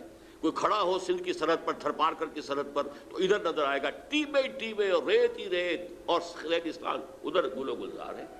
700 میل لمبی اور سیمنٹ لائن، پوری کی پوری نہر 700 میل کی جو ہے وہ کنکریٹ کے لائننگ کے ساتھ ہے، جس سے نہ سیپیج ہوگا، نہ اس سے جو یہ زمین کا جو کی خرابی پیدا ہوتی ہے، کوئی کلر ہو، کچھ نہیں ہوگا۔ وہ کہاں سے کہاں پہنچ گیا؟ آج ان کے ہاں بحث ہو رہی ہے کہ ہمیں تو وہ بنانے میزائل کے جو امریکہ تک مار کریں۔ یہ پاکستان کیا شے ہے؟ پاکستان اور چین کیا شے ہے؟ ان کی نیوی پورے انڈین اوشن کے اوپر اس وقت جو ہے وہ حاوی ہے۔ آسٹریلیا اور ساؤتھ افریقہ گھبراتا ہے اس سے۔ یہ حال، ہم کہاں ہیں؟ کس جگہ کھڑے ہیں؟ یہ ذلت، ضربت علیہم الذلۃ والمسکنۃ وباؤوا بغضب من اللہ۔ لیکن جب تک ابھی اللہ مہلت دے رہا ہے، ویسے تو صحیح بات یہ ہے کہ سن 71 میں اگر وہ یک طرفہ سیز فائر نہ ہوتا، اللہ نے وہ جو اللہ کی انگلیوں میں ہوتے ہیں تمام انسانوں کے دل، نکسن کا جس کو کہ گاندھی مر گئی کہتے کہتے pro Pakistan tilt of Nixon administration, Nixon نے ڈائریکٹ لائن کے اوپر جو ہے ہاٹ لائن کے اوپر کوسیجن سے کہا، کوسیجن نے جو ہے ڈائریکٹ کہا ہے اندرا گاندھی سے، بس جو ہو گیا ہو گیا، یونیلیٹرل سیز فائر۔ ورنہ ہمارا حال کیا تھا؟ سیالکوٹ کا سیکٹر ٹوٹا ہوا تھا، راجستھان کا سیکٹر ٹوٹا ہوا تھا، لے دے کر ایک ٹکا خان جو ہے ٹاسک فورس لے کر بیٹھا ہوا تھا سلیمان کی ہیڈ ورکس پر۔ ایئر فورس ہماری تقریباً جو ہے وہ مفلوج ہو چکی تھی، وہ اواکس کی قسم کے جو ہیں وہ ہیلی کاپٹر رشیا نے اسے دے دیے تھے کہ ہمارا ہلتا بھی تھا جہاز تو انہیں معلوم ہو جاتا تھا۔ ہماری نیوی کو ہٹ کر گئے وہ آ کر ہماری بندرگاہ کے اندر۔ لینڈ ڈیفنسز کی فکر ہو رہی تھی کہ کہیں وہاں اتر ہی نہ آئے ہماری خشکی کے اوپر سمندر کے راستے سے۔ بہرحال اللہ نے ہمیں فریش لیز دی تھی، لیکن آج کی تاریخ تک ہمارے لچھن وہی ہیں، ہمارا شب و روز وہی ہے، ہمارے صبح و شام وہی ہیں قطعاً، اور حالات خراب سے خراب تر ہوئے ہیں۔ جو اربوں کے غبن ہوئے وہ تو بعد میں ہوئے ہیں، جس طریقے سے کہ اس ملک کی معیشت کا بیڑا غرق کیا وہ تو بعد میں ہوا ہے۔ ہم اور دھستے چلے گئے، وَلَٰكِنَّهُ أَخْلَدَ إِلَى الْأَرْضِ، زمین میں دھستا چلا گیا۔ وہ نقشہ ہے پاکستان کا۔ اب ذرا چند منٹ، میں نے عرض کیا تھا نا، یہ 175 176 177 آیات یہ ہیں جن میں ہماری تصویر ہے۔ اب 75 76 77 سورہ توبہ، ہمارے معاشرے کی اخلاقی جو حالت اس وقت ہے اس کا نقشہ دیکھنا ہو تو ان آیات میں دیکھیے۔ سورہ توبہ کا ایک بہت بڑا مضمون ہے منافقین کے بارے میں، ان کے کیا خصائص ہیں، ان کی پھر اللہ کے ہاں کس قدر بڑا عذاب ان کے لیے ہے، کس طریقے سے وہ حضور کے استغفار سے بھی محروم کر دیے گئے۔ استغفر لہم او لا تستغفر لہم ان تستغفر لہم 70 مرۃ فلن یغفر اللہ لہم۔ اے نبی، ان کے لیے آپ استغفار کریں یا نہ کریں برابر ہے، آپ 70 مرتبہ بھی استغفار کریں گے تب بھی اللہ انہیں معاف نہیں کرے گا۔ ان منافقین کے خاص قسم کا بیان ہو رہا ہے۔ وَمِنْهُمْ مَنْ عَاهَدَ اللَّهُ، ایک خاص قسم ایسے منافقین کی ہے جنہوں نے اللہ سے ایک عہد کیا تھا، لَئِنْ آتَانَا مِنْ فَضْلِهِ، اگر اللہ ہمیں اپنے فضل سے نواز دے گا، لَنَصَّدَّقَنَّ وَلَنَكُونَنَّ مِنَ الصَّالِحِينَ، خوب صدقہ خیرات کریں گے، نیک بن جائیں گے، خادم خلق بن جائیں گے۔ فَلَمَّا آتَاهُم مِنْ فَضْلِهِ، جب اللہ نے انہیں اپنے فضل سے نواز دیا، بخلوا بہ وتولوا وهم معرضون، اب اس دولت کے ساتھ بخل سے کام لیا، تجوریاں بند کر لیں اور اپنی پیٹھ موڑ لی، اعراض کیا، بھول گئے وعدے۔ اب سنیے آیت، فَعَاقَبَهُمْ نِفَاقًا، ان کی اس وعدہ خلافی کی پاداش میں اللہ نے ان کے دلوں میں نفاق کا روگ پیدا کر دیا۔ اگلے الفاظ میں اکثر آ کر اس آیت کو یہاں چھوڑ دیا کرتا ہوں، پڑھا نہیں کرتا، میں کانپ جاتا ہوں، اس لیے کہ الفاظ یہ ہیں کہ اب یہ نفاق رہے گا اِلَى يَوْمِ يَلْقَوْنَهُ، اس دن تک رہے گا ان کے دلوں میں جس دن کہ ان کی ملاقات اللہ سے ہوگی، اس نفاق کا روگ نکل نہیں سکے گا، میں کانپتا ہوں۔ فَعَاقَبَهُمْ نِفَاقًا فِي قُلُوبِهِمْ إِلَى يَوْمِ يَلْقَوْنَهُ بِمَا أَخْلَفُوا اللَّهَ مَا وَعَدُوهُ وَبِمَا كَانُوا يَكْذِبُونَ، بسبب اس وعدہ خلافی کے جو انہوں نے اللہ کے ساتھ کیا اور بسبب اس جھوٹ کے جو انہوں نے بولا۔ یہ 3 آیات، بہرحال شاہ صاحب تشریف فرما ہے، اور بھی میری عمر کے بھی لوگ ہوں گے بہت سے یہاں، کیسی کیسے گڑ گڑا کر دعائیں مانگی تھی اللہ سے، اے اللہ تو ہمیں ہندو اور انگریز کی دوہری غلامی سے نجات دے، ہم تیرے دین کا بہت بالا کریں گے۔ علامہ اقبال نے کہا تھا کہ مجھے یقین ہے کہ ہندوستان کے شمال مغرب میں ایک آزاد مسلمان ریاست قائم ہوگی، اور اگر ایسا ہو گیا تو ہمیں موقع مل جائے گا کہ اسلام کے چہرے پر جو پردے پڑ گئے دور ملوکیت میں، عرب امپیریلزم کے دوران، وہی ملکن عاضن، وہ جو ظالمانہ دور حکومت تھا، ملوکیت، اس میں جو پردے پڑ گئے تھے انہیں ہٹا کر صحیح اسلام، اور دور ملوکیت سے پہلے کا اسلام کس کا تھا؟ دور خلافت راشدہ کا اسلام، اس کی ایک شکل دنیا کو دکھائیں گے، یعنی قائم کریں گے یہاں نظام خلافت۔ قائد اعظم نے فرمایا تھا کہ ہم پاکستان اس لیے چاہتے ہیں عہد حاضر میں اسلام کے اصول حریت و اخوت و مساوات کی ایک نمونہ پیش کریں، لیکن جب پاکستان بن گیا تو 52 برس کے بعد وہی نظام، وہی سودی نظام، وہی جاگیردارانہ نظام، ہمارا معاشرتی ڈھانچہ پہلے سے ڈھیلا ہو چکا ہے، ہمارے جو اب میں تو نفاق کی جو 3 شکلیں ہیں وہ آپ کے سامنے بیان کر رہا ہوں۔ سب سے پہلا جس کو ہم کہتے ہیں نفاق باہمی، اب وہ قوم ایک نہیں رہی، اب قومیتوں میں تقسیم ہو گئی، ڈھونڈ اب اس کو چراغ رخ زیبا لے کر، وہ جو ایک قوم بن گئی تھی جو ہندو کے مقابلے میں بنیان مرصوص بن کر کھڑی ہو گئی تھی، کہاں ہے؟ یہ قومیتیں ہیں، عصبیتیں ہیں، ایتھنک ہیں، لنگوسٹک ہیں، صوبائیت کا ایک افریت ہے، سب چیخ رہے ہیں جاننے والے کہ کالا باغ ڈیم نہ بنا تو کچھ چند سالوں کے بعد یہ سب پھر وہی باریں جو ہوتی تھی یہاں پنجاب کے اندر، گنجی بار اور نیلی بار اور یہ سب باریں ہوں گی، یہ یہاں کی ساری زرخیزی ختم ہو جائے گی، دونوں آپ کے ڈیم سلٹ اپ ہو رہے ہیں، مسلسل سلٹ اپ ہو رہے ہیں، کیا ہوگا؟ لیکن نہیں، صوبائیت راستے میں حائل، اتنا بھاری مینڈیٹ لے کر آنے والے نے بھی بڑا اعلان کر دیا تھا بنائیں گے، پھر کیسے چپ ہو کے بیٹھ جانا پڑا، اس کا اب نام بھی نہیں، ذکر بھی نہیں، کوئی تذکرہ بھی نہیں، کیوں؟ صوبائیت مسلط ہے، شیعہ سنی کا مسئلہ ہے، یہ ساری منافقت باہمی، نفاق باہمی، یہ نتیجہ ہے اس کا اللہ کے ساتھ بدعہدی کا اور خلاف ورزی کا۔ سب سے بڑی بات یہ کہ جو اخلاق کا دیوالہ نکلا ہے، مالیات کا جو دیوالہ نکلا ہے وہ تو سب کے علم میں ہے، لیکن اخلاق کا جو دیوالہ نکلا ہے، اور اس کے لیے 2 حدیثیں میں آپ کے سامنے رکھ دوں۔ حضور نے فرمایا، اور یہ متفق علیہ روایت ہے، بخاری اور مسلم دونوں کی، حضرت ابو ہریرہ سے، آیت المنافق ثلاث، منافق کی 3 نشانیاں ہیں، اور مسلم شریف کی روایت میں اضافی الفاظ ہیں، وَإِن صَامَ وَصَلَّى وَزَعَمَ أَنَّهُ مُسْلِمٌ، خواہ وہ شخص نماز پڑھتا ہو، روزہ رکھتا ہو اور اپنے آپ کو مسلمان سمجھتا ہو، لیکن اگر یہ 3 چیزیں ہیں تو کٹر منافق ہے، جب بولے جھوٹ بولے، اذا حدث کذب، وَإِذَا وَعَدَ أَخْلَفَ، وعدہ کرے تو خلاف ورزی کرے، وَإِذَا اؤْتُمِنَ خَانَ، جب امانت امین بنایا جائے تو خیانت کرے۔ دیکھ لیجیے، الا ماشاءاللہ، الا ماشاءاللہ، جو قوم کی اکثریت کا حال ہے وہ یہ ہے کہ جو جتنا بڑا ہے اتنا ہی بڑا جھوٹا، اتنا ہی بڑا وعدہ خلاف، اتنا ہی بڑا خائن اور غبن کرنے والا۔ اربوں کے غبن ہیں اب تو، جاننے والے بتاتے ہیں کہ 32 بلین کا ہم پر قرض ہے، اور 60 بلین ہمارا جو ہے باہر گیا ہوا ہے، اور 33 بلین ہم دے چکے ہیں سود کے اندر، لیکن وہ کھڑا ہوا ہے قرض۔ اخلاق کا دیوالہ نکل گیا۔ دوسری حدیث میں عبداللہ ابن عمرو ابن العاص سے ہے، وہ بھی متفق علیہ ہے، حضور نے فرمایا 4 چیزیں ایسی ہیں جو کسی میں ہے تو کٹر منافقاً خالصاً، خالص منافق ہے، اور اگر ان میں سے ایک ہے تو وہ ایک حصہ جو ہے نفاق کا اس کے اندر موجود ہے جب تک کہ وہ اسے اپنے آپ کو پاک نہ کر لے۔ تین چیزیں وہی ہیں جو پہلی حدیث میں تھیں.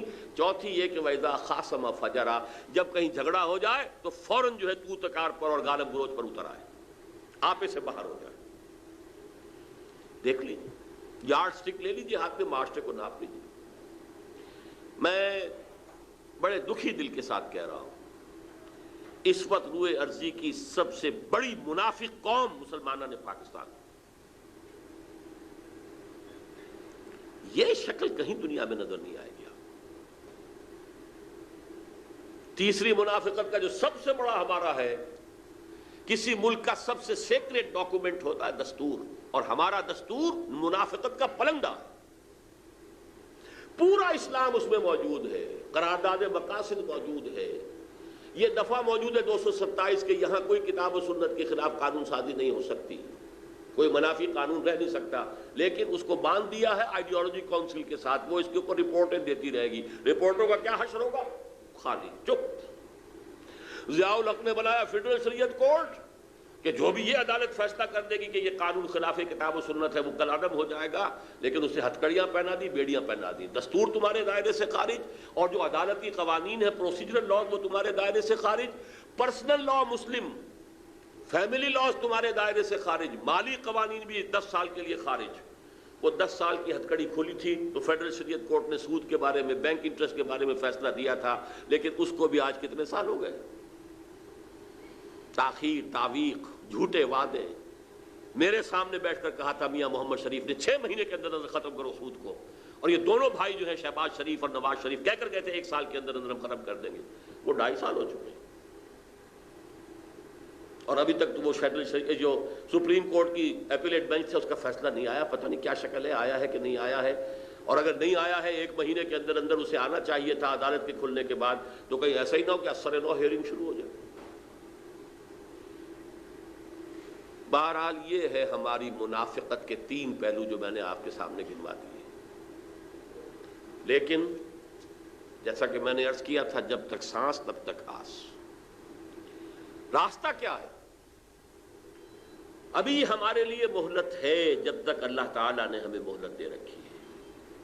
حالات جس تیزی کے ساتھ اس ریجن کے بدل رہے ہیں وہ سب کے سامنے ہے.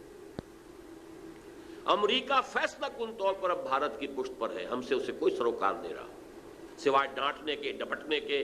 کبھی اپوزیشن کو ڈانٹ آ گئی، کبھی حکومت کو ڈانٹ آ گئی، کبھی کسی اور کو ڈانٹ آ گئی. ڈانٹیں آ رہی ہیں، جھڑکیاں آ رہی ہیں، دھمکیاں آ رہی ہیں، اس کے سوا ہمارے ساتھ کوئی سروکار نہیں. ابھی جو وہاں ملاقاتیں ہوئی ہیں فورن منسٹرز کے ساتھ، تو میڈلن البرائٹ کا جو رویہ تھا ہندوستان کے وزیر خارجہ کے ساتھ اور جو ہمارے وزیر خارجہ کے ساتھ، زمین و آسمان کا فرق. ان کو کاؤنسلنگ ہو رہی ہے، ان کے لیے جو ہے. پھر یہ آج کی جو خبر ہے وہ یہ ہے کہ اب زیادہ مضبوط حکومت بی جے پی کی بن سکے گی.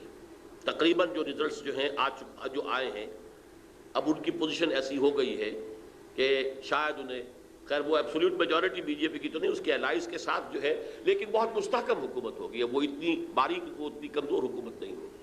اور بی جے پی کے عزائم جب تک ابھی وہ کچھ اپنے الائز کے لیے ساتھ بندھی ہوئی ہے، ایبسولوٹ میجورٹی اسے نہیں ملی ہے، تب تک تو اس نے کچھ چیزوں کو ابھی روک لیا ہے. وہ الائز کے دباؤ کے تحت کامن سول کوڈ روک لیا ہے، کشمیر کا اسپیشل سٹیٹس روک لیا ہے، اور جو ان کے دل کی بات ہے وہ روکتی ہے. دل کی بات یہ کہ پاکستان کو ختم کرنا ہے. لیکن یہ کہ ان کے انڈیویجول تو زبانوں پر آنا شروع ہو گیا. آج تک کئی 50 برس میں کسی نے یہ نہیں کہا تھا جو اب کہا جا رہا ہے. جو رخ ہے دنیا حالات کا، اس کو اس سے پہچانیے. بھارت پاکستان کے بغیر نامکمل ہے. آر ایس ایس کا یہ ڈکلیئرڈ گول ہے اکھنڈ بھارت دوبارہ قائم کرنا اور پاکستان کو ختم کرنا. اور یہی نہیں، ہندوستان کی پوری سرزمین کو پاک کرنا ان ملیچھوں سے، مسلمانوں سے. ڈکلیئرڈ ہے. یہ ہے رخ ادھر جا رہا. کس تیزی کے ساتھ گریجولی وہ بی جے پی بڑھتے بڑھتے کہاں سے کہاں آ گئی ہے. اور اگر کہیں اسے ایبسولوٹ میجورٹی حاصل ہو گئی تو جو حال ہوگا اسے سامنے رکھیے. لیکن جب تک ایسا نہیں ہے، یہ بریدنگ سپیس اللہ تعالیٰ جب تک ہمیں دے رہا ہے، اگر ہم کمر ہمت کسیں گے تو کچھ ہوگا. لیکن اب میں اجمالاً صرف یہ بتاؤں گا کہ نظام خلافت ہے کیا. اس لیے کہ جیسا کہ آپ کے سامنے آ چکا ہے، میں نے یہاں 4 لیکچرز دیے تھے غالباً جنا ہال میں، نظام خلافت حقیقت میں کیا ہے، جب تک نبوت کا سلسلہ جاری تھا اس وقت تک کیا تھا، ختم نبوت کے بعد اس کی شکل کیا ہے جو خلافت راشدہ میں بنی، اب اس کی شکل کیا ہو۔ عبدالرزاق صاحب نے تو صرف وہی ذکر کیا ہے کہ اب اگر نظام خلافت قائم ہوگا تو اس کا سیاسی نظام کیا ہوگا، معاشی نظام کیا ہوگا اور سماجی، نہیں، میں نے تو اس سے اصولی بحث کی۔ خلافت اصل میں اسے کہتے ہیں کہ اللہ کی زمین پر اللہ کی حکومت ہو۔ اللہ جو ہے براہ راست حکومت نہیں کرتا، جب تک نبوت جاری تھی جو انبیاء ہوتے تھے وہی اللہ کے خلیفہ ہوتے تھے، اس لیے کہ ان کے پاس حکم آ رہا ہے، جیسے وائس رائے ہوتا تھا دہلی میں بیٹھا ہوا، ہمارا بادشاہ یا ہماری ملکہ تو انگلستان میں ہوتی تھی، وائس رائے ہوتا تھا یہاں، ان دونوں کے درمیان ربط کیا تھا، جو حکم وہاں سے آئے گا ہز میجسٹیز گورنمنٹ، ہر میجسٹیز گورنمنٹ کا، وہ تو اسے نافذ کرنا ہے وائس رائے کو، اس میں چور و چرا نہیں کر سکتا۔ جہاں کوئی حکم وہاں سے نہیں آیا، یہاں لوکل اپنے حالات کو دیکھ کر جو بہترین اس کی رائے بنے گی اپنے ججمنٹ، اپنے اجتہاد سے فیصلہ کر سکتا ہے۔ یہ خلافت ہے، یہ وائس ریجنسی ہے۔ ہمارے لیے تو بہت آسان ہے کہ 1947 سے پہلے جو نظام تھا تقریباً 100 برس جو رہا ہے وہ کیا ہے، 90 برس نظام رہا، 1857 سے 1947 تک۔ اس سے پہلے تو ایسٹ انڈیا کمپنی تھی، لیکن اس کے بعد 1857 کے بعد سے یہ خلافت کا نظام تھا۔ تو جب تک نبوت چل رہی تھی نبی ہی نمائندہ تھا، تو نبی ہی خلیفہ تھا، اسی لیے کہا گیا یا داؤد انا جعلناک خلیفۃ فی الارض، اے داؤد ہم نے تمہیں زمین میں خلافت عطا کی ہے، جو حکم ہمارا آئے گا اس کو نافذ کرو، بات ختم ہو گئی۔ جہاں ہمارا حکم نہیں ہے اپنا بہترین ججمنٹ استعمال کرو، فحکم بین الناس بالعدل، لوگوں کے درمیان عدل سے کام کرو۔ جب تک نبی، اسی لیے ایک حدیث میں ہے کہ کانت بنو اسرائیل تسوسہم الانبیاء کلما ہلک نبی خلقہ نبی، 1400 برس تک تقریباً تار ٹوٹا ہی نہیں، بنی اسرائیل میں کوئی نہ کوئی نبی ہر وقت موجود رہا۔ بنی اسرائیل کے سیاسی معاملات، قومی معاملات انبیاء کے ہاتھ میں ہوتے تھے، جیسے ہی کسی نبی کی ہلاکت ہوتی تھی دوسرا نبی اس کی جگہ ہو جاتا تھا۔ حضرت داؤد کا فوت ہوئے، حضرت سلیمان، وہ بھی نبی تھے، یہ بھی نبی تھے، یہ بھی خلیفہ تھے، وہ بھی خلیفہ تھے۔ چنانچہ جو مدینے میں پہلی ریاست بنی ہے اور جو پھر پورے جزیرہ نما عرب کو محیط ہو گئی 10 سال کے اندر اندر، اس کا خلیفہ کون تھا؟ خلیفہ تھے محمد الرسول اللہ صلی اللہ علیہ وسلم۔ یہ لفظ آپ کے لیے استعمال نہیں ہوتا، لیکن ظاہر بات ہے امیر المومنین کون تھے اس وقت؟ محمد الرسول اللہ صلی اللہ علیہ وسلم۔ خلیفہ کون تھے؟ جیسے داؤد خلیفہ تھے، محمد الرسول اللہ خلیفہ۔ اللہ کا جو حکم آیا آپ نے نافذ کیا، جہاں حکم نہیں آیا اپنی ثوابدید سے فیصلہ کیا۔ البتہ جب حضور پر نبوت ختم ہو گئی، اب اجتماعی خلافت کا دور شروع ہوا۔ اب کسی کے پاس ڈائریکٹ جو ہے وہ اللہ کے ساتھ لنک جو ہے کہ وہاں سے حکم آ رہا ہو وحی کے ذریعے سے، وہ ختم ہو، کھڑکی بند ہو گئی وحی کی۔ یہ اللہ کی کتاب ہے تمہارے پاس، یہ نبی کی تمہاری سنت ہے تمہارے پاس، گو اہیڈ، 2 آنکھوں سے اپنا راستہ دیکھو اور اجتہاد کرتے ہوئے آگے بڑھو۔ اور اب خلیفہ چنا جائے گا مسلمانوں میں سے۔ اب یہ الیکٹڈ پوسٹ بنی، یہ نامینیٹڈ بائی اللہ نہیں ہے۔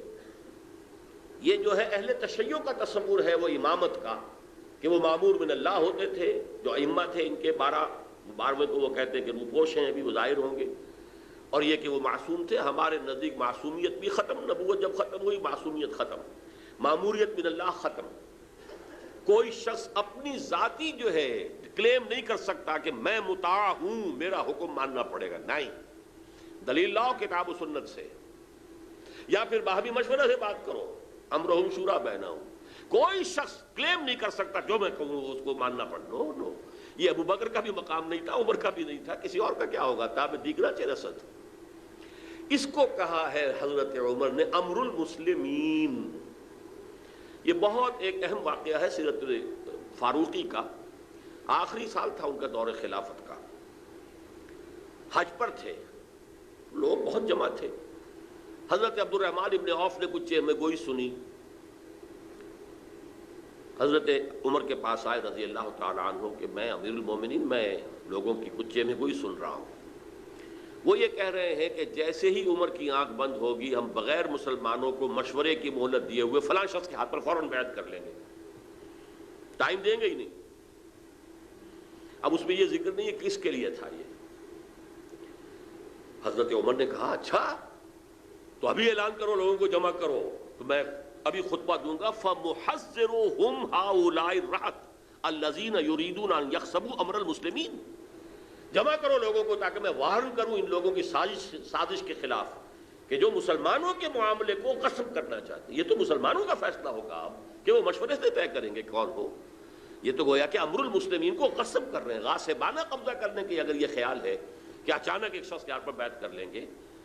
تو انہوں نے یہ پھر مشورہ دیا کہ امیر المومنین یہ موسم حج ہے، ہر طرح کا آدمی آیا ہوا ہے، ہر کونے سے آیا ہوا ہے، خامخواہ یہاں کوئی کنٹروورسی شروع ہو گئی تو کوئی اس کے برے نتائج نکل سکتے ہیں، آپ مدینہ منورہ جا کر یہ کام کیجئے۔ تو انہوں نے مان لیا، مدینہ جا کر پہلا کام یہ کیا ہے کہ خطبہ دیا اور اس میں تفصیل سے کہا کہ یہ امر المسلمین ہے، اگر من بایع امیرا عن غیر مشورت المسلمین فلا بیعت لہ، اگر مسلمانوں کی باہمی مشاورت کے بغیر کسی کے ہاتھ پر بیعت ہو گئی تو وہ بیعت جو ہے نل اینڈ وائڈ ہوگی۔ تو گویا کہ خلافت راشدہ میں اب آ کر وہ شخصی خلافت اجتماعی خلافت میں بدل گئی۔ یہاں ہمارے دور کے ایک بہت بڑے مفکر نے اس کو اصل میں جدید جو نظریہ ہے ڈیموکریسی کا اس کے ساتھ پیرلل لانے کے لیے اصطلاح استعمال کی ہے کہ ڈیموکریسی میں کیا ہے، ساورنٹی، یعنی یہ کہ پاپولر ساورنٹی کی بنیاد پر ہے، تو خلافت کیا ہے، پاپولر وائس ریجنسی ہے، پاپولر وائس ریجنسی، لیکن مجھے اختلاف ہے، اس لیے کہ پاپولر وائس ریجنسی اور پاپولر ساورنٹی کے اندر یہ آئے گا کہ ہندو مسلم کوئی بھی ہو، غیر مسلم و مسلمان ہو، سب کی رائے کو اس میں دخل ہوگا، نہیں، یہ نہیں، یہ امر المسلمین ہے۔ خلافت صرف مسلمانوں کا حق ہے جو اللہ کو حاکم مطلق مان کر اس کے سامنے خود اپنی انڈیویجول اختیار کو بھی اس کے قدموں میں ڈال چکے ہیں۔ سپردم بے تو مایا خیش رات و دانی ہم حساب کم و بیش رات، ان کا حق ہے کہ خلافت انہیں ملے۔ یہ خلافت المسلمین ہے، یہ پاپولر اس معنی میں نہیں ہے کہ کسی ملک کے اندر رہنے والے ہندو ہوں، مسلمان ہوں، سکھ ہوں، پارسی ہوں، عیسائی ہوں، وہ سب کے سب جو ہے خلافت کے اہل نہیں۔ پاپولر ساورنٹی سے یہ معاملہ مختلف ہے۔ تو یہ ہے vice regency of the Muslims. چنانچہ یہ میں آپ سے عرض کر دوں، میں بہت مختصر کر رہا ہوں بات کو، میرے پاس آئے تھے یہاں امریکن کونسلیٹ جو ہے اس کے پولیٹیکل آفیسر جیمز ایف کول، یہ ذرا دو سال پرانی بات ہے، چونکہ میرے بیانات خلافت کے بارے میں آ رہے تھے اخبارات میں، تو وہ آئے کہ میں سمجھنا چاہتا ہوں خلافت کا نظام کیا ہے، آپ کی مراد کیا ہے خلافت سے۔ تو میں نے ایک تو اس وجہ سے بھی کہ ان کے لیے معاملہ آسان ہو جائے، اور دوسری وجہ بھی تھی، وہ بھی میں بعد میں آپ کو بتا دوں گا۔ میں نے ان سے کہا دیکھیے آپ اپنے ملک کا دستور لے لیجئے امریکہ کا، اس میں 3 چیزیں شامل کر دیجئے، وہ آج کی دنیا کا بہترین خلافت کا نظام بن جائے گا، وہ چوکا۔ میں نے کہا دیکھیے وہ 3 چیزیں کیا ہیں۔ پہلی چیز کہ یہاں ساورنٹی گاڈ کی ہے، ماسز کی نہیں ہے۔ نمبر 2، وضاحت اور صراحت، یہاں کسی سطح پر، وہ فیڈرل ہو، اسٹیٹ لیول ہو، کاؤنٹی لیول ہو، کوئی قانون، کوئی ہدایت، کوئی انسٹرکشن، کوئی رول نہیں بنایا جا سکتا جو خدا کی کتاب اور اس کے رسول کی سنت کے خلاف۔ دوسری بات یہ طے کر دیجیے، اور یہ بات کہ آیا کوئی شے کتاب و سنت کے خلاف ہے یا نہیں، یہ جیسے آپ کے ہاں ہوتا ہے، دستور کی پروویژن میں اگر کہیں کوئی شہری یہ سمجھتا ہے کہ خلاف ورزی ہوئی ہے تو where does he go? Higher judiciary طے کرے گی کہ کسی معاملے میں کتاب و سنت سے تجاوز ہو گیا یا نہیں ہو گیا۔ تیسری بات یہ طے کرنی ہوگی کہ یہاں غیر مسلم پروٹیکٹڈ مائنورٹی ہوں گے، باقی ہر اعتبار سے مسلمانوں کے برابر ہوں گے، ہر اعتبار سے۔ 2 چیزوں میں شریک نہیں کیے جا سکتے، لیجسلیشن میں شریک نہیں کیے جا سکتے، اس لیے کہ لیجسلیشن کی بنیاد کتاب و سنت ہے۔ they don't believe in either۔ Number 2، جو ہائیسٹ پالیسی ہوگی ملک کی، ہائیسٹ، اس لیول پر انہیں ایسوسیٹ نہیں کیا جا سکتا۔ اس کی وجہ کیا ہے؟ جہاں بھی اسلامی ریاست اور خلافت قائم ہو جائے گی، اس کی ٹاپ پرائرٹی یہ ہوگی کہ یہ نظام پوری دنیا میں پھیلے، یہ ٹاپ ہوگی۔ ظاہر بات ہے کہ ایک نان مسلم سے ہم یہ توقع نہیں رکھتے کہ وہ سبسکرائب کرے گا اس کو اور اس کے ساتھ اس کی سوچ ہوگی، بس باقی ہر شے کے اندر مسلمانوں کے برابر ان کی عقیدے کی آزادی، ان کی عبادت گاہوں کی حفاظت مسجدوں سے بڑھ کر کی جائے گی۔ سورہ حج کی آیت کے اندر جو ہے مساجد کا ذکر بعد میں آتا ہے، صوامع و بیع و صلوات و مساجد یذکر فیہا اسم اللہ کثیرا، مسجدوں کا ذکر بعد میں ہے۔ صومعے اور گرجے اور جو ان کے صلوتے ہیں سینیگاگز، ان کا ذکر پہلے یہودیوں کی حفاظت کی جائے گی، ان کا پرسنل لا ان کو پورا گارنٹی کیا جائے گا۔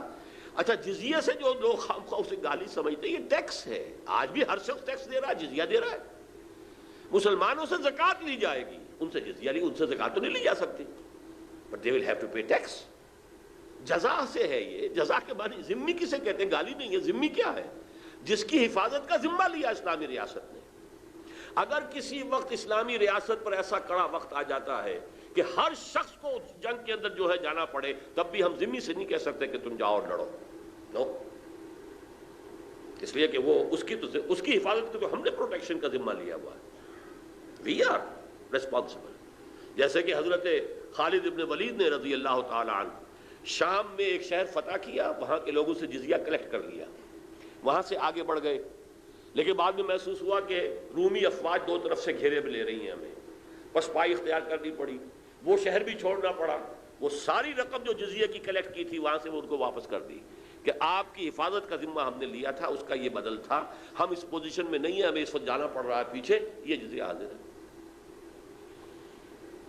ان کو آپ ڈرافٹنگ نہیں کر سکتے، فوج کے اندر زبردستی نہیں لا سکتے، لیکن ہر مسلمان وہ لازماً جب بھی ضرورت ہوگی اسے فوج کی سروس کرنی ہے، وہ تو پیپلز آرمی بنے گی وہاں، یہ صرف تھوڑی اسٹینڈنگ آرمی تھوڑی ہوگی، ہر شخص فوجی ہوگا جیسے کہ پیپلز آرمی ہے چائنا کے اندر۔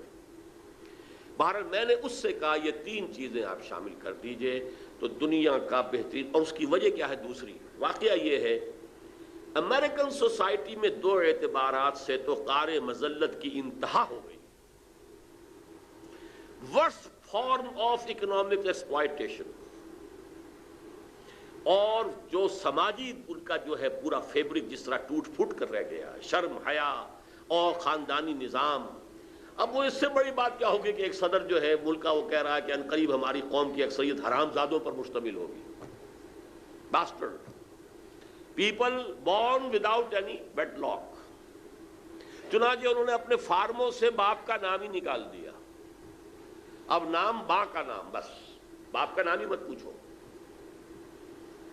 یہ حال ان دونوں اعتبارات سے تو انتہائی ذلت کے اندر جا چکے ہیں۔ مٹھی بھر یہودی سرمایہ دار ہیں، ٹریلینز کے اندر ڈیٹ ہے امریکہ کا، اور ڈیٹر کون ہے؟ قرض خواہ کون ہے؟ یہودی قرض خواہ۔ چنانچہ ساؤدرن اور ویسٹرن اسٹیٹس جو ہیں یونائٹڈ اسٹیٹس آف امریکہ کی، ان میں زبردست تحریک چل رہی ہے۔ کتنا وقت لگتا ہے اسے میچور ہونے میں میں نہیں کہہ سکتا۔ وائٹ کرسچین ملیشیاز، انہوں نے اسلحہ جمع کیے ہوئے ہیں، ان کی بڑی جو ہے جمعیت ہے۔ ان کا کہنا یہ ہے کہ federal government of the United States of America is a hostage in the hands of Jews, اور ہمیں ایک اور آزادی کی جنگ لڑنی پڑے گی، جیسے کہ ہم نے انگریزوں سے، برطانیہ سے آزادی کے لیے جنگ لڑی تھی، ایک اور جنگ لڑنی پڑے گی، اور ہمیں اپنے آپ کو آزاد کرنا ہے یہودیوں سے۔ ان کی ہٹ لسٹ پر سب سے پہلے یہودی ہے، پھر مسلمان ہے، پھر وہ جو ایفرو امریکنز ہیں، چاہے عیسائی ہو چاہے مسلمان، لیکن ٹاپ پر یہودی ہے۔ بہت اسلحہ جب انہی میں سے ایک شخص تھا جس نے کہ اوکلاہوما کی جو تھی فیڈرل بلڈنگ جو ہے اڑائی ہے، فیڈرل، اس لیے کہ فیڈرل گورنمنٹ سے انہیں شدید نفرت ہے کہ it's a hostage in the hands of the Jews. اور ان کا واقعہ یہ 1913 کے بعد سے عجیب ہے، ایک ایسا ملک ہے کہ جو اپنی کرنسی کنٹرول نہیں کر سکتا۔ The issue of dollar, control of dollar is the hand of the banks. ان کو نام تو ریزرو بینک وغیرہ دے دیا جاتا ہے، وہ سب پرائیویٹ بینکس ہیں، کوئی وہاں سرکاری حکومت کا بینک نہیں ہے، اور یہ سب یہودیوں کے ہاتھ میں۔ تو بہرحال اس اعتبار سے اچھی طرح سمجھ لیجئے کہ یہ جو نظام ہے دو اعتبارات سے تو نہایت نیچے ہے، لیکن پولیٹیکل انسٹیٹیوشنز کے اعتبار سے ٹاپ پر ہے دنیا۔ انسٹیٹیوشنز کو ایوالو جس طریقے سے کیا ہے، جس طرح صدر کا جو ہے وہاں پر امپیچمنٹ کا ایک معاملہ موجود ہے کہ بھاگ گیا تھا نکسن امپیچمنٹ کا لفظ سنتے ہی، حالانکہ کس قدر اس کے پاس اختیارات ہیں، اور پھر اس کا جو نظام جو ہے بہت خلافت راشدہ سے ملتا ہوا ہے. صدر کے ہاتھ میں جو اختیارات ہیں، جس کو چاہے وزیر بنائے. وزیر نہ سینٹ سے ہوگا، کوئی ضروری نہیں، بلکہ سینٹ کا کسی آدمی کو وزیر بنائے گا تو وہاں سے اس کو استعفیٰ دینا پڑے گا. وزیر جو ہے نہ وہ کانگریس سے ہوگا نہ سینٹ سے ہوگا. صدر کے ہاتھ میں اختیار ہے، جس کو چاہے وزیر بنائے. جو بھی ایکسپرٹ ہے، مالیات کا ایکسپرٹ ہے، ضروری نہیں کہ وہ الیکشن لڑ کر بھی آ سکتا. کوئی ہے جو ڈیفنس کے معاملات کا بہت بڑا ماہر ہے، ضروری نہیں کہ اس کے پاس بلینز ہو. وہاں بلینز کے بغیر تو الیکشن لڑا نہیں جاتا. not necessary that he should be able to succeed in an election. یہ نظام بہترین اور ڈی سینٹرلائزیشن کی یہ انتہا ہے کہ کاؤنٹی لیول کے اوپر تھانے دار بھی الیکٹڈ ہے. شریف، میئر الیکٹڈ، تھانے دار الیکٹڈ. یہ سارے دھندے پولیس کے، اور یہاں سے ایس پی کو وہاں بھیج دو، اور یہ فلاں جو ہے ٹائیگر جو ہے یا کوئی اور ہے وہ اس کو وہاں بھیجو، ان کی جا کے جو ہے وہ مزاج درست کرے. قطن نہیں، لوکل آدمی ہے، شریف ہے. اور اس قدر فریڈم نظر آتی ہے پولیٹیکل وہاں پر ہے. وہ دیکھنے کو نظام جو ہے وہ تو چونکہ ووٹنگ کا نظام ہے اور جو سارے ذرائع ابلاغ یہودیوں کے ہاتھ میں ہے، تو وہ ایک طریقے سے اس وقت ڈی فیکٹو جو ہے وہ بن گیا ہے. اس کے معاشی نظام کی وجہ سے ڈی فیکٹو تو وہ ہے ڈکٹیٹرشپ آف دی کیپیٹلسٹ. لیکن انسٹیٹیوشن جو انہوں نے ڈیولپ کیے ہیں وہ میرے نزدیک سوشل ایوولوشن کی ٹاپ ہے. اس حوالے سے میں نے کہا کہ اگر یہ تین چیزیں داخل کر دی جائیں، اس دور کی بہترین جو ہے خلافت قائم ہو جائے گی. یہی وہ بات تھی کہ جو میں نے بڑی امیدوں کے ساتھ خیال تھا. 50 برس پورے پاکستان کو بننے کے بعد یہ ہوا ہے کہ مسلم لیگ کے نام سے ایک جماعت، وہ حقیقی مسلم لیگ ہے یا نہیں ہے، تو نام تو مسلم لیگ ہے نا، اس سے ایک جماعت آئی ہے. اتنا ہیوی مینڈیٹ اسے ملا ہے. پھر یہ کہ خاندان وہ ہے جو مرکزی حکومت میں اور سب سے بڑے صوبے کی حکومت میں جو ہے برسر اقتدار آیا ہے، جو کم سے کم ہماری مذہبی روایات کا تو کم سے کم کاربند ہے، ان کا احترام کرنے والا ہے. مذہب کے سطح پر توقع ہوئی، اور ایک خط میں نے چھوٹا سا لکھا تھا، اور میاں شریف صاحب تینوں بیٹوں کو لے کر آ گئے، پھر دوبارہ بھی آ گئے. میں نے ان کے سامنے رکھا کہ آپ سب سے پہلے شروع کریں دستور سے. دستور کی منافقت ختم کیجئے، اس میں جو لیکیونا ہے وہ ختم کر دیجئے. یہاں شک آیا ہو، وہ ہم نے خاص طور پر ندائے خلافت کا ایک اسپیشل ایشو شائع کیا تھا، تکمیل دستور خلافت. خلافت کے دستور کے اعتبار سے جو خلا ہے، جو چھوڑے ہوئے آپ نے، جو چور دروازے، وہ بند کر دیجئے. اس کا پورا لفظ بلفظ جو ہے سدھی ہے. اور جب پرائم منسٹر ہاؤس کے اندر ملاقات کی ان سے جا کر میں نے اپنے وفد کے ساتھ، تو وہاں جنرل عبد المجید ملک نے 2 دفعہ کہا کہ میاں صاحب انہوں نے تو کام اپنا کر دیا ہے، اب تو آپ کا کام ہے. اور 2 ہی مرتبہ نواز شریف صاحب نے کہا اپنے راجہ ظفر الحق صاحب سے کہ راجہ صاحب بس پھر تیاری کیجئے اور یہ امینڈمنٹ تیار کیجئے. وہ امینڈمنٹ آئی ہے 15ویں، تو وہ جس شکل میں آئی ہے بیڑا غرق.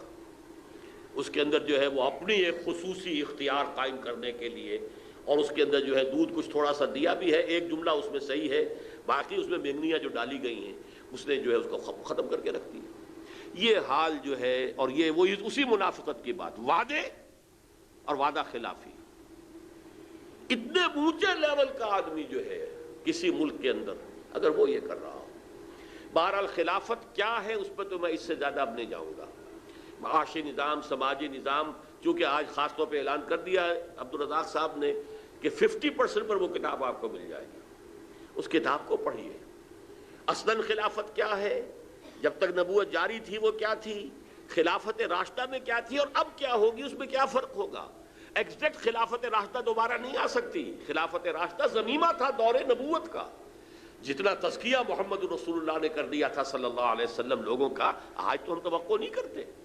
وہاں لائف لانگ خلافت تھی، اور خلیفہ کے جتنے اختیارات تھے اس پہ کوئی چیکس اینڈ بیلنسز نہیں تھے. یہ چیزیں تو ہم آج نہیں کر سکتے. آج تو ہمارے پاس اس طرح کے لوگ موجود نہیں ہیں. ہمیں تو چیکس اینڈ بیلنسز کا نظام رکھنا پڑے گا. وہ انسٹیٹیوشن جو ڈیولپ ہوئے وہ لینے پڑیں گے. بہرحال اس میں تفصیل میں نہیں جانا چاہتا. اب آخری بات، قائم کیسے ہوگا. دیکھیے، سب سے پہلی بات تو یہ کہ ایک لفظ توبہ. یا ایھا الذین آمنوا توبوا الی اللہ توبۃ نصوحا. اے ایمان والو، توبہ کرو اللہ کی جناب میں، لیکن خلوص کے ساتھ، اخلاص کے ساتھ. اور یہ توبہ اشخاص سے، افراد سے شروع ہوگی. افراد کے ہاتھوں میں ہے اقوام کی تقدیر. ہر فرد ہے ملت کے مقدر کا ستارہ. یہ افراد توبہ کریں گے. اور توبہ کا مطلب کیا ہے؟ دیکھیے، کل کی کل شریعت پر نہ میں عمل کر سکتا ہوں نہ آپ کر سکتے ہیں. شریعت میں تو یہ بھی ہے کہ چور کا ہاتھ کاٹو، نہ میں کاٹ سکتا ہوں نہ آپ کاٹ سکتے ہیں جب تک کہ نظام نہیں بدلے گا. لیکن جتنی شریعت پر آج میں عمل کر سکتا ہوں، چاہے نکو بن جاؤں، معاشرے میں وہ کہیں دقیانوسی ہے، لیکن شریعت پر عمل کرنا ممکن ہو، اس پر عمل کرنا لازماً ضروری ہے، تب توبہ صحیح ہوگی. ورنہ وہ توبہ یہ نہیں ہے کہ آپ نے تارڑ صاحب نے جیسے کہا تھا کہ ایک یوم توبہ منا لو. کوئی توبہ کی تسبیحیں کرنے سے توبہ نہیں ہوتی. اپنی معاشرت، اپنی معاش سے جو ہمارا دائرہ ہے، جو چیزیں خلاف اسلام میں نکال باہر کرو، یہ توبہ کی شرط لازم ہے. یہ توبہ توبوا الی اللہ توبۃ نصوحا. اور اب میں اس میں 3 کا ذرا پہاڑا پڑھوں گا آپ کے سامنے. 3 آیتیں سورہ آل عمران کی، 102، 103، 104. سہ نکاتی پروگرام، میری کتاب بھی موجود ہے اس پر، امت مسلمہ کے لیے سہ نکاتی پروگرام. پہلا کیا ہے؟ یا ایھا الذین آمنوا اتقوا اللہ حق تقاتہ ولا تموتن الا وانتم مسلمون. پہلے تو افراد خود اللہ کا تقوی اختیار کریں، اور وہ مسلمان ہوں عملاً مسلمان. وہ مسلمان جس کے لیے اقبال نے کہا ہے چمی گویم مسلمانم بے لرزم کہ دانم مشکلات لا الہ را. وہ مسلمان ہوں. جب تک یہ نہیں ہوگا کچھ نہیں ہوگا. نعروں سے، جلوسوں سے، جلسوں سے، دھرنوں سے کچھ نہیں ہوگا. آپ ڈسٹیبلائز کر دیں گے کسی گورنمنٹ کو، کوئی ہنگامہ ہو جائے گا، ہو سکتا ہے حکومت ختم ہو جائے، کسی کی بساط لپٹ جائے، کوئی اور بساط کھل جائے، چہرے بدل جائیں. جب تک افراد کے اندر، اشخاص جب تک تیار نہیں ہوں گے، افراد جب تک نہیں ہوں گے کہ جو شریعت پر کاربند ہوں. نمبر 2 نقطہ کیا ہے؟ وَاعْتَصِمُوا بِحَبْلِ اللَّهِ جَمِيعًا وَلَا تَفَرَّقُوا. ایک بات میں اور عرض کر دوں آپ سے، وہ ایک بڑی پرانی نظم ہے، دولت ہست کے یابی سر راہ گاہے تے شود جلوہ 100 سالہ بآہ گاہے جادہ 100 سالہ بآہ. کبھی ایسا بھی ہوتا ہے کوئی اچانک بھی کوئی چیز ہو جاتی ہے، اللہ تعالیٰ کی طرف سے کوئی شکل ہو جائے. جیسے خلافت جو حضرت داؤد کی ہوئی تھی بالکل اچانک ہوئی تھی. یہ نہیں تھا کہ حضرت داؤد نے پہلے لوگوں کو جمع کیا ہو، ایک جماعت بنائی ہو، ایک جمعیت بنائی ہو، پھر اس کی جد و جہد ہوئی ہو، پھر کوشش کر کے، اور پھر وہ جو نظام قائم ہو. نہیں، وہ تو بنی اسرائیل کی اور ان کے دشمنوں کی ایک جنگ ہو رہی تھی. جالوت جو مشہور ہے، گولیت، جنگ کے اندر وہ سب سے پہلے باہر نکلا، اور وہ غرق آہن تھا، اور تھا بھی جو ہیکل، ادھر سے کوئی نہیں نکل رہا تھا. پورا لشکر جو ہے کانپ رہا ہے کہ اس کا مقابلہ کون کرے گا. حضرت داؤد ایک نوجوان لڑکے، گڈریے، گوپیا ہاتھ میں، اس میں پتھر لے کے مارتے تھے. انہوں نے کہا میں تو اپنے گوپیے سے کے پتھر سے شیروں کے جبڑے توڑ دیتا ہوں. یہ نامختون، یہ گویا سب سے بڑی گالی ہے بنی اسرائیل کی، جس کی ختنہ نہیں ہوئی. حضرت ابراہیم کی چونکہ سنت تھی ختنہ، تو جو بھی غیر ابراہیمی تھے وہ سب نامختون کہلاتے تھے. اس نامختون کو میں واصل جہنم کروں گا. انہوں نے اپنے گوپیے میں رکھ کر، بس نشانہ کچھ ایسا تھا کہ وہ جو آنکھ کا سوراخ تھا اس کی ذرا بختر میں، وہ اس میں سے وہ سیدھا جو ہے وہ پتھر گیا ہے، اور کلیجے کو اس نے بھیجے کو جو ہے پاش کر دیا، مر گیا. یہاں سے وہ ابھرے، پھر اللہ نے انہیں بادشاہت دے دی. طالوت نے اپنی بیٹی بیاہ دی، بادشاہ ہو گئے. یہ اس طریقے سے بھی ہو سکتا. اللہ کرنا چاہے تو کوئی عجیب بات نہیں. ایران میں بہرحال انہوں نے اپنے علماء کی حکومت قائم کی. بادشاہ کے دور سے بہت بدلے ہیں، بہت بدلے ہیں، بہت بدلے، کوئی شک نہیں. ہوا کیا تھا، جیسے یہاں اینٹی بھٹو تحریک تھی ویسے ہی وہاں پر سیاسی تحریک شروع ہوئی تھی. لیکن یہ کہ وہاں اس میں لیفٹسٹ بھی تھے، رائٹسٹ بھی تھے، لبرلز بھی تھے، آرتھوڈاکس بھی تھے، اور ان سب نے مل کر جو ہے تحریک چلائی. یہاں بھی یہی تھا، 9 جماعتیں تھیں، اس میں لبرل بھی اور آرتھوڈاکس بھی اور بریلوی بھی، دیوبندی بھی، اہل حدیث بھی، پھر یہ کہ ولی خان بھی اور پگاڑا بھی اور اصغر خان بھی، سبھی تھے. ایسے ہی وہاں بھی تھا. تودے پارٹی بھی تھی، عوام بھی تھے، مہدی بادرگان جیسے لوگ بھی تھے، علماء بھی تھے، مجاہدین خلق بھی تھے. ایک پولیٹیکل موومنٹ تھی جو یہاں تھی. پی این نے بعد میں اسے آپ نے بپتسمہ دے کر نظام مصطفیٰ تحریک بنا دیا. وہاں پر بھی یہی تھا. لیکن یہ کہ یہاں آرمی نے اس کو کو کیا ہے، کو بائی آرمی، وہاں کو بائی کلرجی ہو گیا. یہ بھی ایک اتفاقاً بات ہو گئی. محض علماء جو ہیں وہ اس پوزیشن میں نہیں تھے کہ وہ انقلاب برپا کر دیتے اور شاہ کے خلاف مقابلے میں کھڑے ہو جاتے. وہ تو اتفاق یہ کہ ان کی چونکہ علماء کی تنظیم بڑی مضبوط تھی، گریڈیشن بڑی نمایاں تھی، واضح تھی، اور ان کے اندر ایک شخص جو ہے بہت نمایاں طور پر جو ہے آؤٹ اسٹینڈنگ اس کا ایک مقام بن چکا تھا، اس نے کو کر لیا. اسی طریقے سے افغانستان میں کیا ہوا ہے، کوئی دعوت نہیں، کوئی جماعت نہیں بنی، کوئی اس کے لیے کوئی جد و جہد نہیں ہوئی. وہ تو یہ کہ ایک مصیبت آ پڑی، کمیونسٹ ریولوشن آیا تو کچھ لوگ کھڑے ہوئے، معدود چند جنہوں نے اس کے مقابلے میں کوشش کی، معدود چند لوگ. لیکن جب روسی فوج آ گئی تو اب علماء کے نزدیک بھی قتال فرض ہو گیا کہ کسی مسلمان ملک پر اگر غیر مسلم جو ہے کوئی حکومت حملہ کرے تو قتال فرض ہو جاتا ہے. اب یہ ہمارے جو ٹریڈیشنل علماء وہ کھڑے ہو گئے، قوم کے اندر یہ جذبہ تھا حریت کا. تو جو بھی ہوا، امریکہ نے جس قدر سپورٹ کیا، مدد دی، روسی چلے گئے، اب وہ آپس میں لڑے. ان کی آپس کی لڑائی سے جو لوگ تنگ آ گئے تھے تو اس میں چند نوجوان اٹھے ہیں اور اللہ نے انہیں کامیابی دے دی ہے. وہ طالبان کی حیثیت سے 95% رقبے کے اوپر اس وقت جو ہے، اور انہوں نے چونکہ علماء تھے، طالب علم تھے، انہوں نے اسلامی جو ہے قوانین نافذ کیے. فرق صرف یہ ہے کہ ایران میں خالص فقہ جعفری ہے، یہاں خالص فقہ حنفی ہے. اس سے زیادہ وسعت نظر نہ وہاں ہے نہ یہاں ہے. لیکن یہ کہ اس کے اوپر غور کیجئے، ایک تو ہے یہ اتفاقاً کچھ ہو جائے، کسی ذریعے سے ہو جائے. فرض کیجئے کہ ضیاء الحق صاحب واقعتاً جب آئے تھے اور نظام مصطفیٰ تحریک نے جو جوش اور خروش پیدا کر دیا تھا، تحریک پاکستان سے کہیں بڑھ کر تھا وہ جوش و خروش اس وقت کہ جو مسلمانوں میں تھا. اگر وہ تل گئے ہوتے کہ کم وقت میں نے اب یہاں نافذ کرنا ہی کرنا ہے، کوئی ریزرویشن نہ ہوتی، کوئی تدریج کا معاملہ، انہیں تو فکر یہ رہی کہ میری حکومت نہ جائے، میں ہوں گویا کہ یہاں کا پروٹیکٹر، لہذا اس کو بھی راضی کرنا ہے، فلم سٹاروں کو بھی راضی رکھنا ہے، فلاں کو بھی کرنا ہے، آرٹسٹوں کو بھی راضی رکھنا ہے، مولویوں کو بھی ذرا خوب اچھا ان کو 5 اسٹار ہوٹل کے اندر ٹھہرا کر انہیں بھی راضی رکھنا ہے. اس میں انہوں نے سارا موقع ضائع کر دیا. چنانچہ یہ بات میں آپ سے جو کہہ رہا ہوں ان کے منہ پر میں نے کہی تھی. 20 اگست 1980 کو، ابھی 3 سال ہوئے تھے انہیں آئے ہوئے، پہلا علماء کنونشن تھا، اس میں انہوں نے مجھے بھی دعوت دی تھی. میں نے کہا تھا مجھے اجازت دیجئے کہ میں آپ سے کہوں، کیونکہ 2 آرڈیننس لے کر آئے تھے وہ، ایک زکوٰۃ آرڈیننس اور ایک حدود آرڈیننس، اور اسی پر کہہ رہے تھے کہ مجھے ہمیں بتایا جائے کہ یہ ٹھیک ہے کیا ہے، فیڈ بیک چاہیے، ویسے تو سیاست کا میدان بند ہے. میں نے کہا سب سے پہلی بات جو میں کہنا چاہوں گا، مجھے اجازت دیجئے کہ آپ نے نظام مصطفیٰ تحریک کی ساری سٹیم آؤٹ کر دی، 3 سال گزار دیے آپ نے. جو اصل وقت تھا کام کرنے کا وہ آپ نے جو ہے گزار دیا، وہ تو سٹیم ہی نکل گئی. اب آپ کی چیزیں جو ہے اس کی مخالفت میں لوگ کھڑے ہو جائیں گے، اور ہو گئے. اہل تشیع نے 50,000 نے جا کے گھیراؤ ڈال لیا، اور یہ کہ ہم زکوٰۃ نہیں دیں گے، زکوٰۃ سے ایگزم کیے جائیں. شیعہ سنی کا فرق ڈال دیا، بے شمار سنیوں کو شیعہ بننے کا جو ہے راستہ کھول دیا.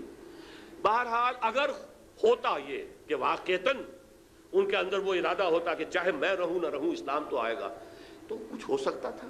لیکن یہ چیزیں وہ نہیں ہیں کہ جس سے ہم پلان کر سکیں. پلاننگ کے لیے ہمیں سیرت النبی کی طرف روشنی جو ہے وہ اپنی نگاہ کرنی ہے. حضور نے کیسے کیا صلی اللہ علیہ وسلم، جیسے کہ حضرت امام مالک نے فرمایا، یہ میری احادیث آپ کو اس کتاب میں مل جائیں گی.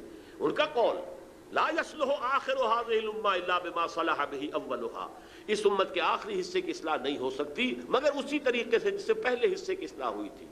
آخری حصہ اس حدیث کی روح سے جو میں آپ کو بتا چکا ہوں، خلافت علی منہاج النبوہ. پہلا حصہ وہ بھی خلافت علی منہاج النبوہ، جیسے وہ قائم ہوئی تھی ویسے ہی اب قائم ہو. وہ طریقہ ہے یہ کہ سب سے پہلے افراد جن میں ایمان اتنا گہرا ہو جائے کہ وہ شریعت جس پر بھی وہ عمل کر سکتے ہو. سودی کاروبار ہے، ختم کریں. اگر وہ پراٹھے نہیں کھا سکتے، 2 وقت روٹی نہیں کھا سکتے، 1 وقت روٹی کھائیں، ٹھیک ہے. صحابہ سے بھی کہا تھا اللہ نے کہ وَلَنَبْلُوَنَّكُمْ بِشَيْءٍ مِّنَ الْخَوْفِ وَالْجُوعِ وَنَقْصٍ مِّنَ الْأَمْوَالِ وَالْأَنفُسِ وَالثَّمَرَاتِ. تو یہ تو امتحان لینے ہیں اللہ نے. پہلا کام ہے یا ایھا الذین آمنوا اتقوا اللہ حق تقاتہ ولا تموتن الا وانتم مسلمون. دوسرا کام واعتصموا بحبل اللہ جميعا ولا تفرقوا. اب ایک جمعیت، جماعت، تنظیم، اس کے لیے جمع ہو جاؤ. حبل اللہ یہاں آیا ہے، اور حبل اللہ سے مراد وہ حدیث میں نے شروع میں آپ کو سنائی تھی، ہوا حبل اللہ المتین، قرآن مجید. لیکن یہی لفظ آیا ہے یہود کے تذکرے میں، ضربت علیہم الذلۃ اینما ثقفوا الا بحبل من اللہ وحبل من الناس. لوگوں کے ساتھ بھی ایک حبل ہو سکتی ہے اور ایک اللہ کے ساتھ حبل ہے. اللہ کے ساتھ حبل اللہ کی کتاب ہے، لوگوں کے ساتھ حبل اپنے میں سے کسی کے ہاتھ پر بیعت کرو اور اپنے آپ کو اس کے ساتھ اس رشتے کے اندر استوار کر دو، جوڑ دو، یہ جو تم کہو گے کریں گے. آج اس کی شکل ہمارے پڑوس کے اندر افغانستان میں موجود ہے. ایران میں ڈائیکاٹمی ہے، ایک صدر بھی بیٹھا ہوا ہے تو ایک وہ جو ہے وہ ان کا جو عالم ہے وہ اس کا نگران بھی موجود ہے.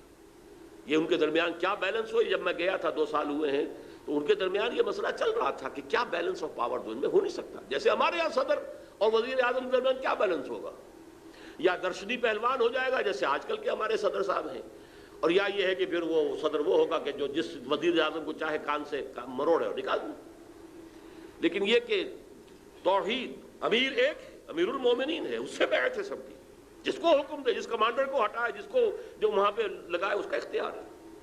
آنے واحد میں یہی نظام جماعت جب تک نہیں ہوگا وہ ہم کامیابی کی طرف آگے نہیں بڑھ سکتے. تیسرا کام کیا ہوگا وہ اگلی آیت میں ہے، وَلْتَكُمْ مِنْكُمْ أُمَّةٌ يَدْعُونَ إِلَى الْخَيْرِ وَيَأْمُرُونَ بِالْمَعْرُوفِ وَيَنْهَوْنَ عَنِ الْمُنكَرِ وَأُولَٰئِكَ هُمُ الْمُفْلِحُونَ. تم سے اب ایک ایسی جمعیت وجود میں آ جانی چاہیے جو تین کام کرے. میں نے کہا تھا تین کا پہاڑا پڑھوں گا. پہلے تو تین آیتیں ہوئیں. ایک تو پہلے خود اسلام پر عمل پیرا ہو، پھر ایک شخص کے ساتھ بیعت کر کے ایک جمعیت بنو. نمبر تین، اس میں تین چیزیں ہیں. نمبر تین میں تم سے ایک ایسی جمعیت وجود میں آنی چاہیے جو صرف تین کام کرے. الیکشن کا اس میں ذکر نہیں ہے، پاور پالیٹکس کا نہیں ہے. یدعون الی الخیر، خیر کی دعوت دیں، یامرون بالمعروف، نیکی کا حکم دیں، وینہون عن المنکر، اور بدی سے روکیں. صرف تین کا. وَأُولَٰئِكَ هُمُ الْمُفْلِحُونَ. ان کی ساری محنت سے کوئی اور نتیجہ نکلے نہ نکلے، انہیں تو فلاح مل جائے گی، وہ تو کامیاب ہو جائیں گے اللہ کے ہاں، وہ تو سرخرو ہوں گے. اولئک هم المفلحون، وہی ہوں گے فلاح پانے والے جو یہ تین کام کر رہے تھے. بس اس میں جو تیسری شے ہے، تیسری شے، اس کے پھر تین لیول ہیں جو محمد رسول اللہ نے بیان کیے. پھر وہ تین کا عدد میں گنوا رہا. تین آیتیں 102 103 104، ایک ایک سٹیپ آ گیا ان میں. افراد کی تیاری پہلی آیت، ایک جماعت تنظیم دوسرا. اس کا کام کیا ہوگا؟ تین، دعوت الی الخیر، امر بالمعروف، نہی عن المنکر. اور نہی عن المنکر کے تین لیولز ہیں. من رأى منکم منکرا فلیغیرہ بیدہ فإن لم یستطع فبلسانہ فإن لم یستطع فبقلبہ وذلک اضعف الایمان. ابو سعید خدری سے روایت ہے، مسلم شریف کی روایت ہے، اے مسلمانوں تم میں سے جو شخص بھی کسی بدی کو دیکھے اس کا فرض ہے کہ اسے طاقت سے روکے، بدلے اسے، یغیرہ بیدہ، طاقت سے. فإن لم یستطع، اگر اس کی استطاعت نہ رکھتا ہو، فبلسانہ، زبان سے تو کہے اللہ کے بندے باز آ جاؤ، مت کرو، چھوڑ دو ان چیزوں کو، یہ غلط کام ہے، یہ تو کرو، زبان تو کھولو.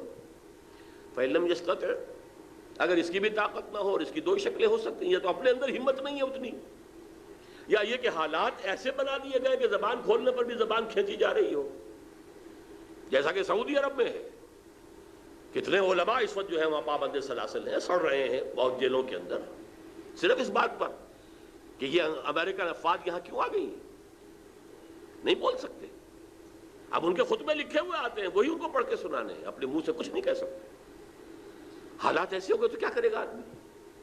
تو فبے قلب ہی، دل سے نفرت تو شدید ہو، ریکنسائل تو نہ کریں، ان کے ساتھ معاونت تو نہ کریں، ان کی چاکری تو نہ کریں، اس کو ذہناً تسلیم تو نہ کریں، اسے دل سے تو نہ مانیں، نفرت ہو.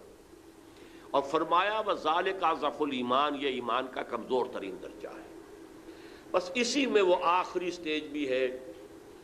اب ایسی جو بھی جمعیت ہو، ہم نے اللہ کا نام لے کر تنظیم اسلامی کے نام سے ایک ایسی جمعیت ہم بنا رہے ہیں، اللہ کرے کہ وہ معتدبے ہو جائے، اتنی بڑی ہو جائے. ابھی تو ہم یہ کہ کہتے ہیں بھائی یہ نہ کرو اور یہ کرو، دیکھو خدا کے لیے باز آ جاؤ، یہ کام نہ کرو.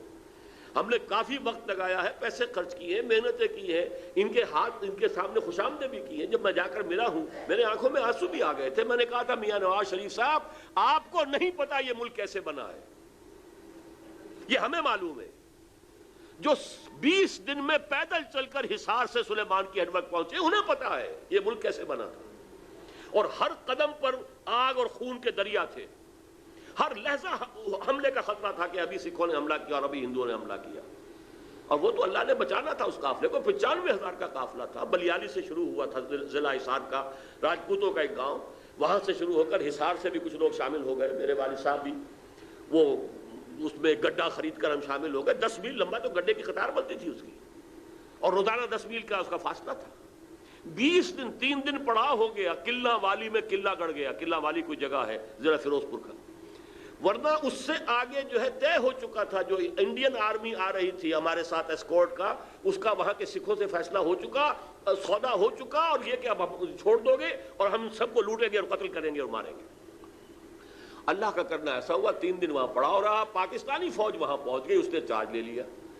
انہیں پتا نہیں تھا کہ اسکورٹ بدل گئی، انہوں نے حملہ کیا. پھر جو ان کی پٹائی ہوئی اللہ نے بچایا، ورنہ پورے قافلے کٹے ہیں، ختم ہوئے. پوری ٹرینیں آئی ہیں کہ کوئی سسکتا ہوا تڑپتا ہوا ایک آدمی جو ہے وہ پوری ٹرین کے اندر سے بچا ہوا آیا ہے، باقی سب کی ٹرین ختم ہوئی.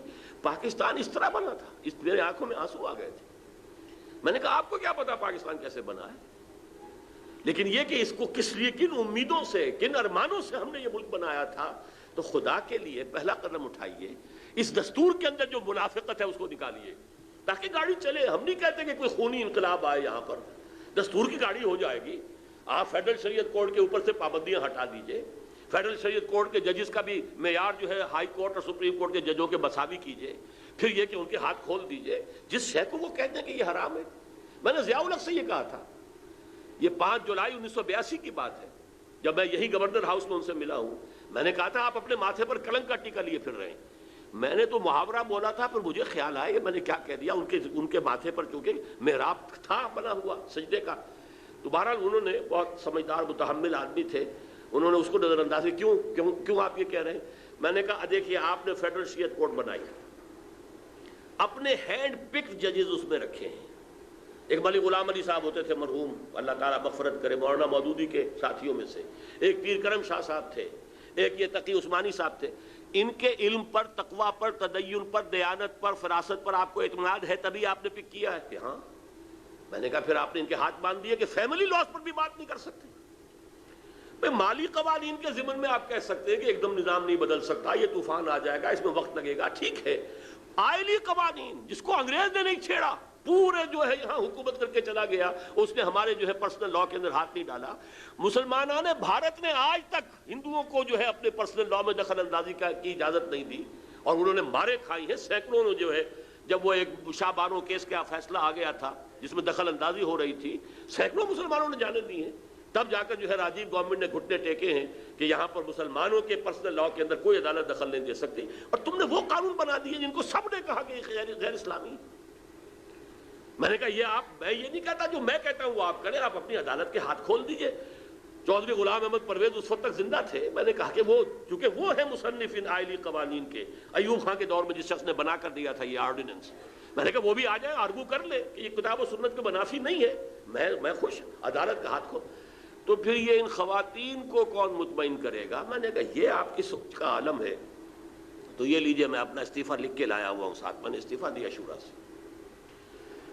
سیدھی سی بات یہ، لیکن نہی عن المنکر باللسان تو کرتے رہے نا. گونگے شیطان تو نہ بنے، کہے تو صحیح کہ صحیح کام یہ ہے یہ کرو اور یہ غلط کام ہے مت کرو. لیکن جب یہ جمعیت اتنی ہو جائے، اتنی طاقتور ہو، میرے اندازے میں 2 لاکھ افراد، 14 کروڑ میں 2 لاکھ کتنے فیصد بنیں گے؟ اس ملک میں سے نہیں نکل سکتے. لیکن شرط یہ ہو کہ وہ اپنی ذات پر اسلام نافذ کر چکے ہیں، اپنے گھر میں نافذ. یہ ہے سب سے بڑی مشکل منزل، یہی کٹھن ہے قوموں کی زندگی میں. اپنی ذات، یہ نہیں ہے تو کچھ نہیں، یہ نہیں تو بابا پھر سب کہانیاں. پھر گھر میں بیٹھیے، اسلام کو بدنام نہ کیجیے. آئیے اس پر کاربند ہو کر پھر ایک شخص سے بیعت کیجیے. پھر جب تک وہ تعداد کافی نہیں ہے، دعوت الی الخیر، امر بالمعروف نہیں، وہ سب زبان سے ہوگا، قلم سے ہوگا، ویڈیو سے ہوگا، آڈیو سے ہوگا، اخبارات سے ہوگا، کتب سے ہوگا، جرائد سے ہوگا، سب باللسان ہے. لیکن جب طاقت اتنی ہو جائے کہ یہ قیادت جو ہے اس جماعت کی محسوس کرے کہ now we can risk a head on collision with the system establishment، تب وہ میدان میں آئے. اب ہاتھ سے روکیں گے، اب نہیں ہونے دیں گے یہ غلط کام، یہ حرام کام نہیں ہونے دیں گے. یہ ہم نہیں ہے، یہ نہیں. گھیراؤ کریں گے، پکٹنگ کریں گے، جلاؤ نہیں کریں گے. خود مرنے کو تیار ہوں گے، گولیاں چلاؤ، مریں گے، جانے دیں گے. شہادت ہے مطلوب و مقصود مومن، نہ مال غنیمت نہ کشور کشائی. کسی کو ماریں گے نہیں. یہ جو غلطی ہو رہی ہے پورے عالم اسلام میں اس وقت، 2 ہی چیزیں تحریکیں ہیں پوری دنیا میں ہے، مصر میں ہے، الجزائر میں، کہاں نہیں ہے. یہ ترکی میں بھی اب ہو گئی تھی کہ ایک رفاہ پارٹی جو ہے انتخابات کے ذریعے سے آ گئی تھی، لیکن وہ یہ کہ ایبسولوٹ میجورٹی میں نہیں تھی، لیکن فوج نے آ کے روک دیا۔ الجزائر کے اندر بھی وہ FIS جو ہے پہنچ گئی تھی، لیکن پھر فوج نے روک دیا۔ پھر لیکن بیلٹ کا رستہ رکتا ہے تو بلٹ پہ آ جاتے ہیں۔ ترکی میں ابھی نہیں آئے ہیں، وہاں کے حالات ایسے نہیں ہیں، لیکن الجزائر میں تو یہی ہوا، مصر میں یہی ہو رہا ہے۔ لہذا یہ دونوں کام غلط ہیں۔ پر امن مظاہرہ، پر امن گھیراؤ اور پکیٹنگ، جیسے کہ شیعوں نے کر کے دکھا دی، اسلام آباد کا جو ہے گھیراؤ کیا سیکرٹیریٹ کا، 50,000 نے، مارو گولیاں چلاؤ ہم جتنی جب مار دو لیکن ہم نہیں اٹھیں گے۔ اور وہ چیف مارشل ایڈمنسٹریٹر کی ناک رگڑی گئی جب اس نے یہ انڈرٹیکنگ دی کہ ہاں میں تمہیں ایگزمپٹ کر دوں گا، تب اٹھے وہاں سے۔ یہ کام ہے جو کرنے کا ہے۔ اسی طرح کی ان آرمڈ ریوولٹ کر کے ایرانیوں نے بادشاہ کو بھاگنے پر مجبور کیا ہے۔ اسی کی مثال ہمارے یہاں آ گئی تھی۔ بھٹو نے کہا تھا میری کرسی بہت مضبوط ہے، لیکن جب بریگیڈیئر محمد اشرف گوندل نے یہاں ہی ٹک دی لیڈ، جس نے انکار کیا کہ نو مور فائرنگ، نو مور شوٹنگ، ہم نہیں ماریں گے، اب go and have a political settlement. اس لیے کہ کون لوگ ہیں یہ؟ our own kith and kin، ہماری اپنی قوم کے لوگ ہیں، نوجوان ہیں، ہمارے ہیں، ہم انہیں کب تک ماریں گے؟ لہذا فوج نے جب ہاتھ اٹھا دیے تب اس نے بھٹو نے بلایا تھا، پھر گفتگو ہوئی تھی۔ وہ تو یہ کہ ایئر مارشل صاحب جو ایئر مارشل جو تھے وہ علیحدہ کھڑے رہ گئے، ورنہ بہت عمدہ سیٹلمنٹ جو ہے وہ ہو سکتا تھا۔ بہرحال یہ ہے وہ راستہ کہ جس کو اختیار کر سکتے ہیں، پلان کر سکتے ہیں، بیان کر سکتے ہیں، ڈنکے کی چوٹ کہہ سکتے ہیں، کوئی ہمارے اوپر اعتراض نہیں کر سکتا کہ ہم یہ کام کرنا چاہتے ہیں، یہ ہمارا دستوری حق ہے، ہم کسی کو ماریں گے نہیں، ہم کسی کو جلائیں گے نہیں، ہم کہیں توڑ پھوڑ نہیں کریں گے، لیکن یہ بدی ہے، یہ بینک اب ہم نہیں چلنے دیں گے، یہ جاگیرداری نہیں چلنے دیں گے، یہ جو اخبارات نکلتے ہیں یہ 4 رنگی 5 رنگی تصویریں لے کر عورتوں کی اور ایکٹریس ہوگی، نہیں نکلنے دیں گے۔ ذرا سا گھیراؤ کیا تھا MQM نے جنگ کا کراچی میں، حال کیا ہو گیا تھا کہ وہ یہ تھا کہ ہماری خبریں صحیح شائع نہیں کر رہا ہے، کئی دن جنگ نہیں نکلنے دیا، دفتر کا گھیراؤ کر کے پڑے ہوئے۔ اس کے بعد حال یہ ہو گیا کہ الطاف حسین کو چھینک بھی آئی تو خبر آ گئی فرنٹ پیج کے اوپر کہ آج الطاف صاحب کو چھینک آئی۔ یہ ہوتی ہے عوامی طاقت، لیکن یہ اسلام کو لانے کے لیے وہ عوامی طاقت درکار ہے جس کا نیوکلیس کم سے کم، جس کی ریڑھ کی ہڈی ان لوگوں پر مشتمل ہو۔ یا ایھا الذین آمنوا اتقوا اللہ حق تقاتہ ولا تموتن الا وانتم مسلمون۔ اب اس جد و جہد کے دوران میں اللہ کی نصرت غیبی کدھر سے آئے گی؟ آ سکتی ہے، کسی بھی طرف سے آئے گی۔ فضائے بدر پیدا کر فرشتے تیری نصرت کو اتر سکتے ہیں گردوں سے، قطار اندر قطار، اب بھی وہ دروازہ بند نہیں ہوا، غیبی نصرت کا دروازہ کھلا ہوا ہے، لیکن یو ہیو ٹو کوالیفائی، اس کا مستحق بننا پڑے گا۔ یہ ہے طریقہ اس ملک میں خلافت کے نظام کے قیام کا۔ اللہ تعالیٰ مجھے بھی اس کی ہمت دے، آپ کو بھی ہمت دے، لیکن سب سے پہلے فرد کو بدلنا ہے، اپنے آپ کو بدلنا ہے، اپنی زندگی کے اندر انقلاب لانا ہے، توبہ کرنی ہے اللہ کی جناب میں جو توبۃ النصوح ہو۔ پھر ٹھیک ہے آپ جماعت تلاش کریے، اگر مجھ پر اعتماد نہیں ہے، جہاں جس جماعت کے ساتھ بھی آپ کو، اس کے طریقہ کار کو دیکھیے، اس کی قیادت کو دیکھیے، لگ جائیے کسی نہ کسی جماعت کے ساتھ تاکہ وہ دین کی اقامت کی جد و جہد سے آپ فارغ نہ ہو، کوئی شخص بھی اس سے محروم نہ رہ جائے، اس لیے کہ یہ اس کے ایمان کا تقاضا ہے۔ اقول قولی ھذا واستغفر اللہ لی ولکم ولسائر المسلمین والمسلمات۔ Dream of Pakistan, Jinnah's dream of Pakistan was a civilized, modern, democratic and tolerant society۔ بات صحیح ہے، لیکن صرف یہ ہے کہ آپ ڈاکٹر ہیں، ذرا اس بات کو سمجھ لیجئے کہ ایک ہے سمٹمز، ایک ہے ڈیزیز۔ یہ سمٹم تو میں نے گنوائے ہیں کہ قوم جو ہے منافقت باہمی، نفاق باہمی کا شکار ہو گئی ہے، میں نے گنوائے ہیں۔ وجہ کیا ہے؟ جو ریزان دیترے اس ملک کا تھا، واحد وجہ جواز جو اس ملک کے لیے تھی، ادھر ہم نے پیش رفت نہیں کی۔ لہذا جہاں ویکوم ہوتا ہے تو ویکوم کے اندر تو پھر طوفان آتے ہیں، آندھی آتی ہے۔ اگر ہمارا جو ہے اس مقصد کی طرف فیصلہ کن انداز میں پیش رفت ہوتی، یہ افتراق اور انتشار ہوتا ہی نہ۔ اور اچھی طرح سمجھ لیجئے 1947 تک ہندو کو میں نے مانا ہے کہ ہم سے زیادہ تعلیم یافتہ، زیادہ سرمایہ دار، لیکن کندھے سے کندھا ملا کر ہم نے قیادت دی ہے ہندوستان کے اندر، مسلمانوں نے برابر کی قیادت تھی۔ اس صدی کے آغاز میں تو قیادت تھی ہی مسلمانوں کی، لیکن یہ کہ اس کے بعد بھی ظاہر بات ہے کہ ہندو کی اتنی بڑی جو طاقت تھی اس کا مقابلہ کیا ہے۔ ہمارے یہاں انٹلیکچوئلز کوئی کم نہیں تھے، ہمارے یہاں علامہ اقبال جیسی شخصیتیں پیدا ہوئی ہیں، پورے یونیورسلی ایکنالجڈ ہیں۔ آج جو ہمارا قید و رجال ہو گیا اس کی وجہ یہ ہے کہ ہم اس سے چلے نہیں ہیں۔ جس کی وجہ سے یہ ساری چیزیں جو ہیں یہ بالکل جو ہے مرجھا کر رہ گئی.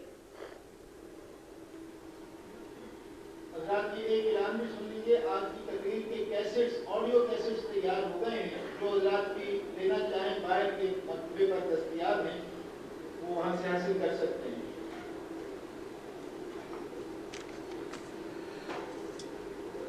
طالبان کی اسلامی ریاست کے بارے میں آپ کا کیا خیال ہے؟ اگر وہاں عمر خلیفۃ المسلمین ہیں تو ہم مسلمانوں کو ان کے ہاتھ پر بیعت کر لینی چاہیے یا کہ نہیں؟ حدیث آپ صلی اللہ علیہ وسلم نے فرمایا کہ جو شخص خلیفہ کی بیعت سے ایک بارش ہاتھ بھی ہٹا تو وہ جاہلیت کی موت مرے گا. ابھی تک انہوں نے خلافت کا اعلان نہیں کیا، انہوں نے امارت کا اعلان کیا ہے. وہ امیر المومنین ہے لیکن امارت افغانستان کہلاتی ہے، وہ خلافت کا اعلان نہیں کیا. نہ انہوں نے دنیا کے دوسرے مسلمانوں کو اس کی دعوت دی ہے. ہم ان کے لیے اچھے جذبات رکھتے ہیں، ان کے لیے ہمارے دل میں ہمدردیاں بھی ہیں. آپ کو یاد ہوگا یہ صرف ایک کوئنسیڈنس تھا، صرف، اگرچہ میں نہیں سمجھتا کہ میری وجہ سے ایسا ہوا. جمعے میں جس روز میں نے کہا کہ طالبان کی حکومت کو تسلیم کرو، تیسرے دن حکومت پاکستان نے تسلیم کیا. یہ فیکٹ ہے. اور پھر میری یہ تجویز اب بھی موجود ہے کہ پاکستان اور افغانستان کی کانفیڈریشن ہونی چاہیے. ہمیں بھی اب بھارت کے مقابلے میں جو ڈیپتھ چاہیے، ڈیفنس کے لیے ڈیپتھ چاہیے، وہ افغانستان کے بغیر ہمارے پاس نہیں ہے. اس حوالے سے یہ میرے نزدیک یہ وقت جو آئے گا تو انشاءاللہ تعالی ہم بہت قریب ہوں گے ایک دوسرے سے. سرور خان صاحب نے لمبی بات لکھی ہے. پچھلے 50-52 سال کے سیاسی حالات، قوم کا اجتماعی مزاج، معاشرتی معاشی عادات و خصائل کا مجموعہ اور ہمارے سب کے کرتوت، مذہبی اور دینی جماعتوں کے درمیان اختلاف سب ایک ہی طرف لے جا رہے ہیں. اس سب پر موجودہ سیاستدانوں کا طرز عمل ظاہر کرتا ہے کہ من حیث القوم ہم تباہی کی طرف جا رہے ہیں. کیا ان حالات میں علماء اسلام پر واجب نہیں کہ وہ بھی اپنی روش بدلیں، اور جہاں نظام اسلام قائم ہو گیا اور جن لوگوں کے ہاتھوں دین قائم ہو رہا ہے، اب ان کی طرف لوگوں کو بلائیں تاکہ ان کی مدد کے لیے لوگوں کو قائل کریں واضح الفاظ میں، تاکہ خلافت جو کہ قائم ہو گئی تقویت پکڑے اور پوری دنیا میں پھیلے.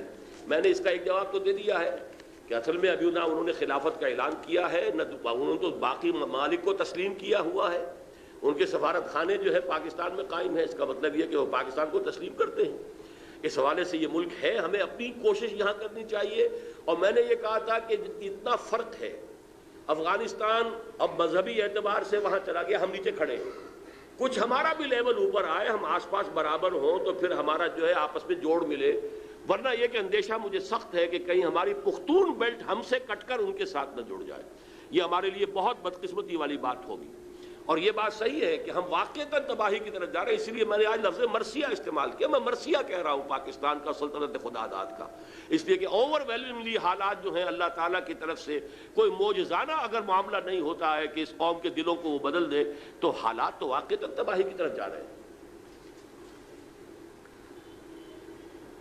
زبیر احمد خان صاحب، ہمارے بینکوں میں سودی نظام چل رہا ہے، جبکہ اس رقم سے جو کھاتے والوں کو دی جاتی ہے اس میں سے زکوٰۃ کاٹی جاتی ہے. کیا یہ سوالات کاہے کو کر رہے ہیں آپ؟